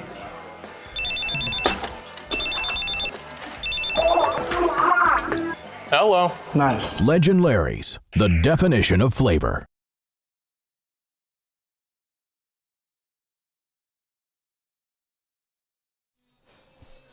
Bill just informing us up here in the press box, both teams with 9 runners left on base. That is a crazy high number. And the A's have left someone on base in every inning. That just cannot happen in a close, competitive game like this. They're going to need to come back, get at least 1 to tie, 2 to take the lead, and then they got to hope that Schmitz can deliver in the 9th inning. But it's more of the defense delivering and not just Schmitz. Yeah, that grounder to Bennett Becker, seemed like a pretty playable ball. You're almost looking at a double play on that, and instead it dribbled out into left center field. Yeah, well, and that all goes back to, sadly, this guy right here, Jurgensen, with that pop-up to foul ground. You make that, you don't even have anyone on. Comes in high for a ball to start. West Allis, 12 hits in this ball game, 4 runs to show for. The A's with 8 hits and 3 runs as there's a big swing and a miss. Of the 7 runs scored tonight, 6 of them are earned. The one that's not earned is this last one by West Allis. There's a crack. That'll get through the infield. Hard hit ball. Takes a big hop. Diving effort at second by Raidman, but it'll stay. Sheboygan on with no out. We don't know who Tim Moyer has left in the dugout, but Jimmy, not the fastest runner on the team. If you had a fast guy and you could work out your defense, it might be a good time to put a pinch runner in for him. He's going to stay there for the time being as Sage Stelmacher now makes his way to the plate. Teasing bunt, and then on a breaking pitch, pulls back. Strike anyway. Sage has hit the ball every time up, and his last time up he got a base hit, advanced all the way to third on a couple of pass balls. Only to be stranded there. This time doesn't call for a bunt, but it's a strike in there anyways. Falls behind 0-2 right out of the gate. Ellis gives up the single, now gets ahead 0-2 to Stelmacher. Becker on the on-deck circle. And then it's the top of the lineup. That one hit back towards us. Got underneath it. Got to give that bat boy credit. He's on every single one of those. Good hustle by that young man. Oh, yeah.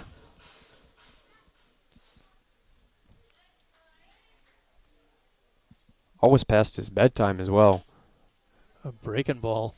Good catch by Tim Moyer as he chucks it back. Nice job of hanging in there by Stelmacher to foul it off. In case you missed it, I talked to Tim Moyer before the game. That's on our Facebook page, our Instagram, basically all the social media. Nice little interview with Coach before this big-time Wisconsin State League battle. Check down to first. Gets back in time.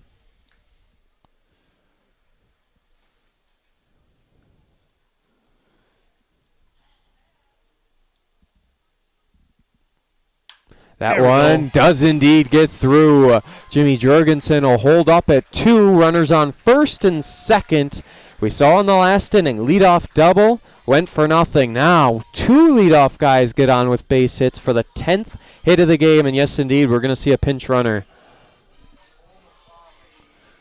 Cole McClavic. Cole McClavic, player coach.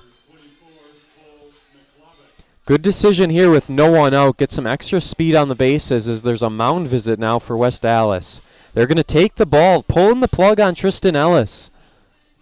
Who are they going to go with? What do we got here?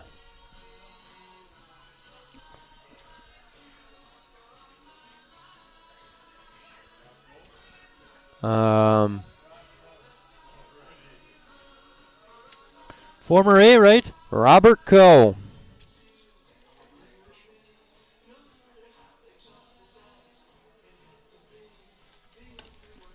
We'll get some final numbers on Tristan Ellis. He's responsible for the runners on first and second. As we'll see what number 31 has on the season. Robert Coe, he's appeared in 4 2/3 innings. That is in 2 occasions. He has no decisions at all, no wins, no losses, no saves.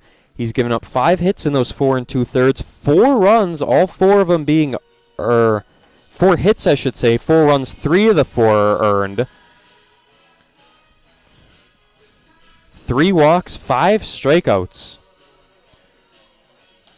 Not perfect, that's for sure. Yeah, for Ellis, he went 2+ innings. Gave up 4 hits. No walks.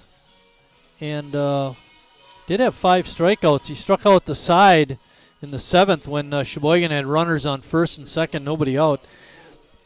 And his line is not complete. Hopefully we can put a couple runs across the board and give him some runs on his ledger. Right now he hasn't allowed any. We do have to complain about these West Allis jerseys. The numbers are just not the best. They're white, and then they've got blue on them. You know, they're navy blue, so very hard to read. You're just looking for the outline. Unlike, the A's jersey, a nice white, bright white jersey with bright red numbers, letters. I mean, all of the good stuff. But here we're stuck struggling, but we got Robert Coe, and that's all that matters. He'll be doing the pitching. Has come just 4 2/3, giving up 4 earned runs so far on the season. Rob Coe is a former Sheboygan A, right, CJ?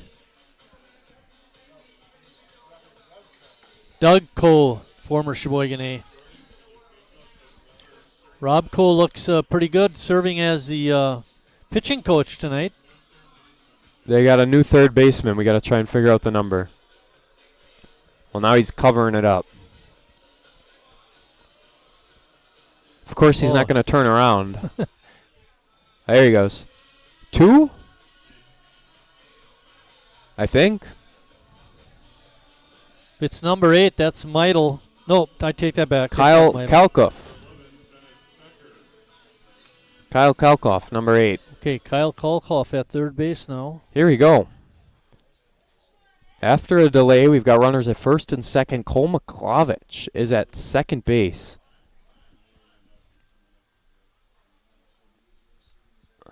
Bennett Becker teasing bunt, pulls back for a ball. Kind of figured this is how Tim would play it, allowing Bennett to go up to hit. Bennett's having a tough night at bat, and but he does do the little things. Yeah, see if he can sacrifice and move the runners over. Bunt it down that first base line and pulls back. Oh, outside pitch called strike. Becker can't believe it. It's a 4-3 ball game. The A's had a chance to score in the 7th, but they left them on. They've got a chance here in the 8th. 2 on, no out.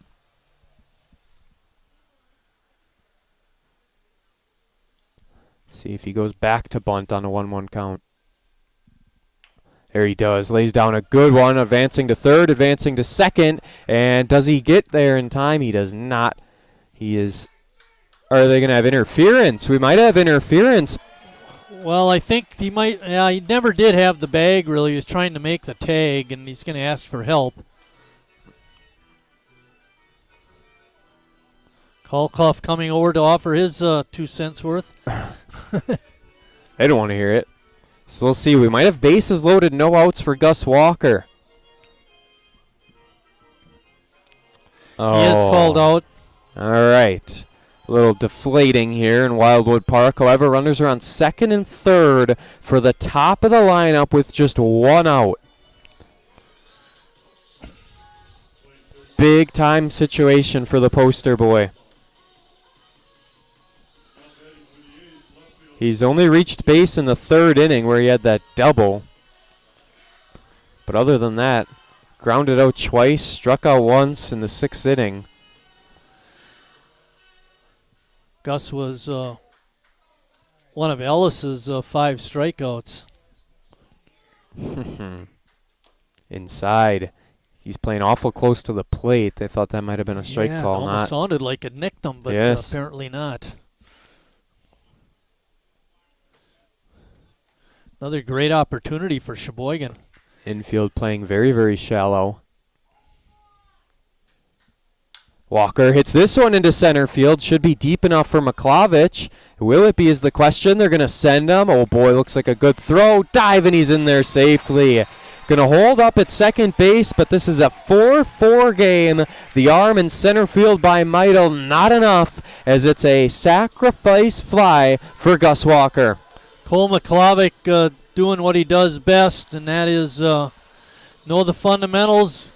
Get a little help from Moyer on when the catch is made, and the biggest thing, with the reason he's in there, he's a fast runner. He did exactly what he was supposed to do. And also now the runner is still at second base, so that's a big situation. He didn't go over to third. Going to be a little bit harder to score him, but the way Ross Christ has been hitting the ball lately, I think anything will get him in.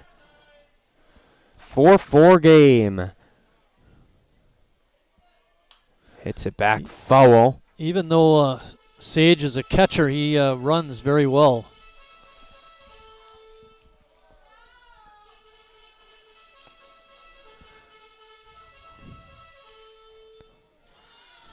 Robert Coe gives up another run. Now he's going to get his footing back. And we'll get ready here with a 0-1 count. Now he steps off. We're in the bottom of the 8th inning, all tied up. Sheboygan trying to grab the lead, and hopefully Schmitz can shut him down in the 9th, and we go home happy. Win number 13 in a row. Win 13 in a row. And it would get Schmitz the win as well. He'd be 6-0. There's a hit back foul, down 0-2. It's one busy bat boy.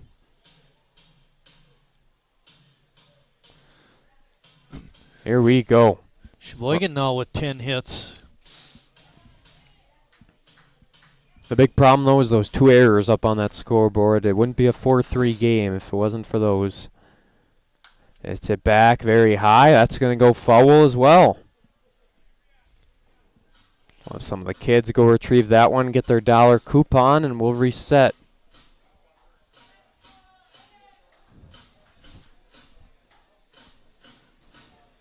Ross 2 for 4 in the ball game with the homer and a double. Hits in his last 2 at-bats. Biggest moment of the game. If there's ever a time for him to get a hit, it's now as he takes the ball high.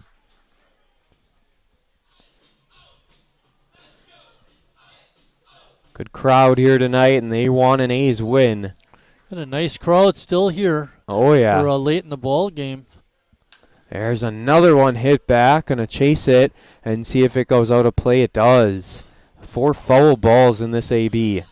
It's amazing when you don't get rain how the fans like to stick around. Exactly. And they don't have to be moving the whole time. A lot of kids here tonight. Yes. The 2 big kids that were outside the ballpark looking for foul balls, they're gone. They aren't even kids. Those people are old. Old ball stealers. Robert Coe gets his foot set. 1-2 is the count with Stelmacher on second. He's dying to get home, and a swing and a miss. We will indeed see a bottom half of the 9th inning. It's a 4-4 game. Let's head to that one now. We know it means more than just the temperature. And the people who invented modern air conditioning keep inventing new ways to make you comfortable. Carrier, turn to the experts. For your heating and cooling needs, call Advanced Comfort Systems, Sheboygan's only Carrier factory authorized dealer.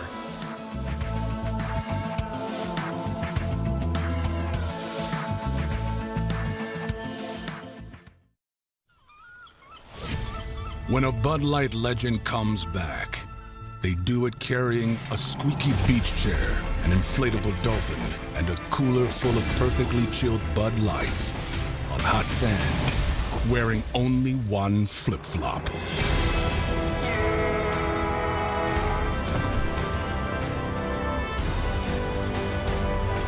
Welcome back, Bud Light legends. It's time to take summer by the coolers. Wingism number 1, the Flavor Saver.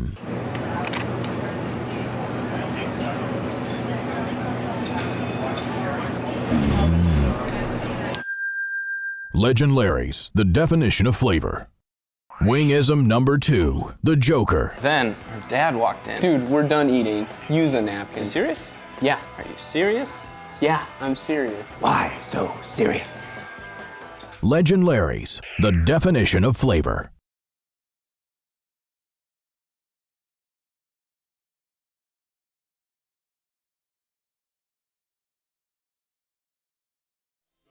Yeah.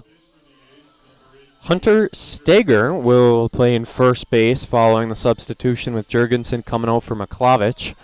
So it's Steger, number 18, over at first base. As you see Harry Stelk give a little glove tap to Eric Schmitz.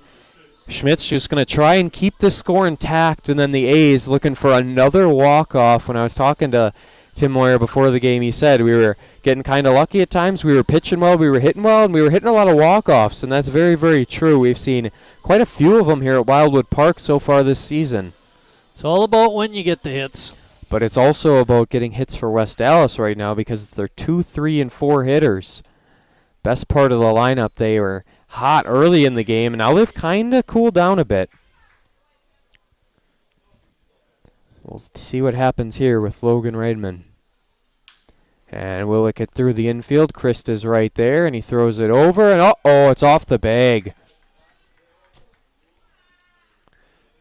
That's the other thing. Errors are one thing, but when you get them, and we happen to be getting them late in the ball game, which isn't a good... Late when it matters the most. Isn't a good recipe for success, that's for sure. Those 2 errors on the board, or now 3 errors, but 2 of those 3 came in the 8th inning, which allowed a run to score, that being unearned against Eric Schmitz. It's a 4-4 ball game after the A's only were able to get 1 through in the 8th inning. There's a crack back into left field. Gus Walker going back on it, and he stops dead in his track to make the catch. That thing kind of just died in the air. Didn't carry like Ross Chris. It looked like it was going to go out to left field, to center field, and it had a big loop on it. It's kind of like my golf shot. And Walker did a good job of retreating. The ball came right to him. It did. Like your golf shots go right into the trees usually when they curve? That's a pretty good assessment. Yes, okay. Actually, if I hit him far enough to one side, it'll loop back right into the fairway. Oh, so that's your goal. That happens sometimes, too. So you don't even hit him center. You just kind of chop him to the right and hope they loop left. I hit him about 100 yards out and 50 yards to the side. Here's a Jonathan Kim ball. Barely has to move. Look at that. Right to him. 2 quick outs following the error. That was Armstrong going down.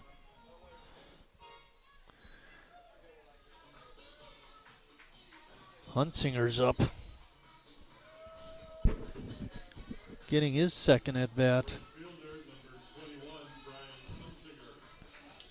Hunsinger was the substitute for Montgomery, who substituted for Morris. Good that West Allis has enough depth here that they're able to cover all this. We'll see if Robert Coe is still their go-to guy in the bottom half of the 9th. There's a ball hit. Ooh, I don't know if you're able to hear that at home. Time to go get a Taco Bell. Time for a tacos. Free Taco Bell? He was running too, actually. We should note. Rodman was taken off on the pitch for sure. He wants to get himself in scoring position for Hunsinger. And Hunsinger didn't help with that foul ball. Yeah, when it's in there, though, you want to be swinging. Oh, yeah. 2 outs. And this gets in there. First strike, 2. Down 0-2 against Schmitz. For Schmitty, this is 1, 2, 3, 4, 5, 6, 7, 8, 9. Of the 9 batters he's faced, I'd say 7 of them have gone to 0-2. Oh, it sure seems like it. Breaking pitch, hit high in the air. And Harry Stout going to come in on it. Uh-oh, a little miscommunication maybe. No, it's all good. Stout makes the catch. Time for the A's to walk it off in the bottom half of the ninth.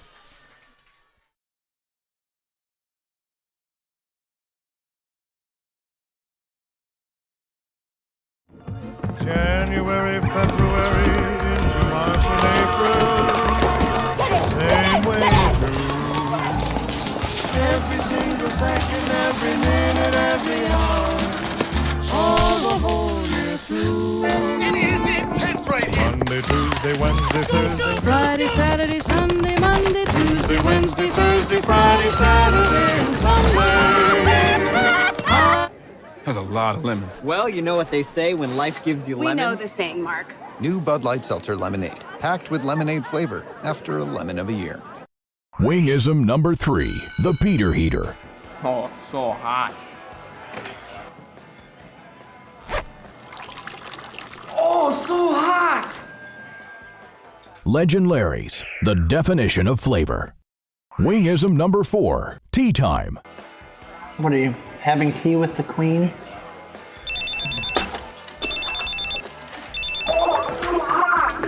Hello. Nice. Legend Larry's, the definition of flavor.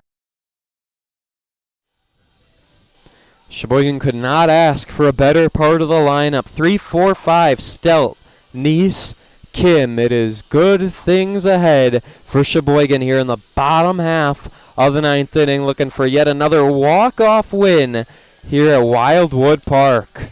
Their most recent walk-off win was Jimmy Jurgensen, and that was in the tournament. Harry Stout's only reached base once tonight via a hit, or that was a walk actually, and then the other time he got hit. Swing and a miss. He was first pitch swinging no matter what.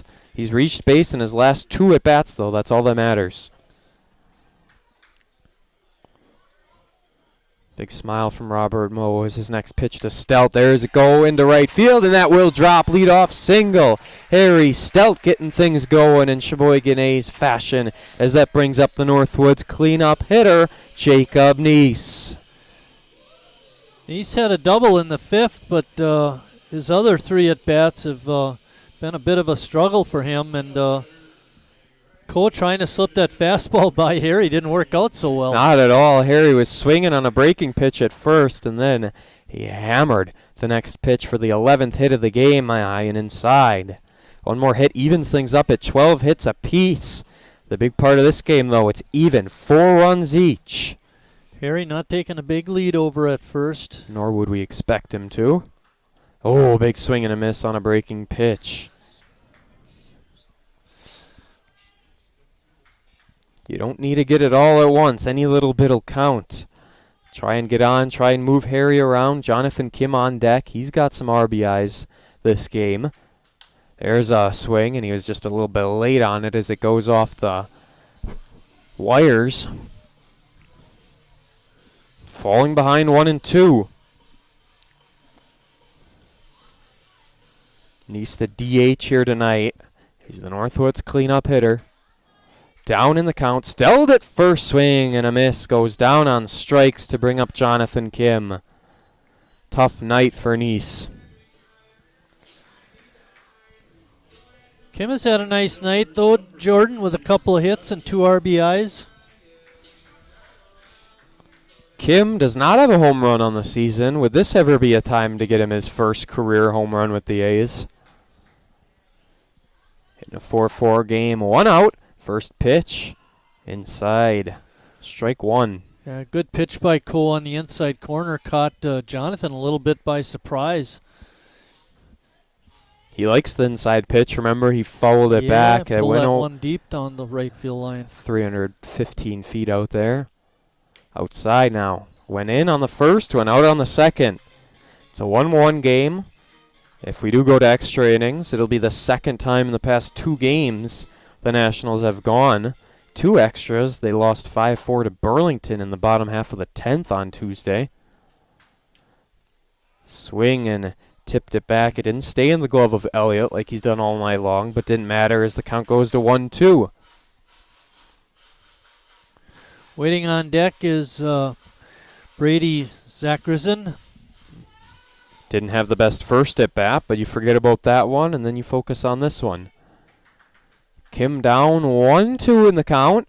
Low pitch gets through. Harry Stelt going to show off the wheels as he advances to second. Makes it a little bit easier. Hopefully that pass ball is costly. Elliott has had a little bit of trouble with that tonight. I would say normally he's a better catcher than that. He had 2 pass balls in the 6th inning alone, and now this one here. In the most opportune time for the A's, it's a 2-2 count to Jonathan Kim. Harry Stelt now at second base. Kim a little late on it, and he undercut that ball back off the net. I think Jonathan likes those lower type pitches. That's usually the case for left-handed batters anyway. They like the low pitch. He also likes the inside pitch, so there's a lot he likes. 2-2 count. Swing and a miss. Cole with a good fastball, blew it right by him. Kim and Neese go down on strikes to bring up Brady Zakrizin with the game-winning run. Harry Stelt at second base. Robert Coe with 2 big strikeouts following the leadoff single.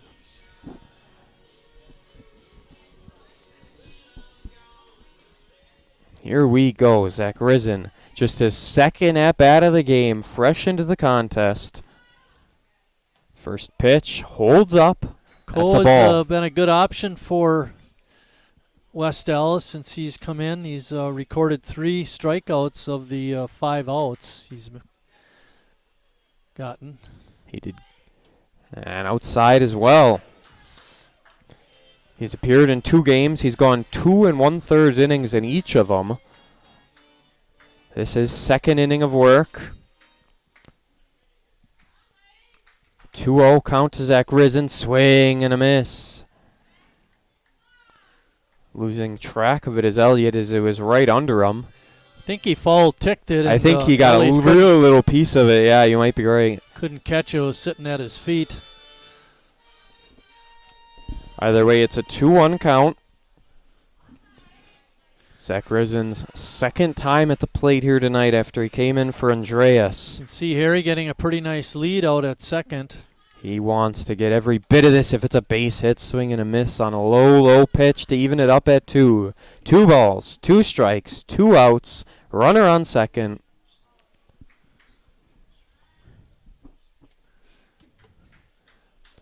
Bottom of the 9th, Zakrizin with 1 strike yet to go, or we'll be seeing a 10th inning. The pitch from Mo hits it back into left field, carrying back, and will it be enough? It is off the fence, and Harry Stelt comes in to score an RBI walk-off double for Brady Zakrizin. Wasn't too sure where it was going, but it's found its way off.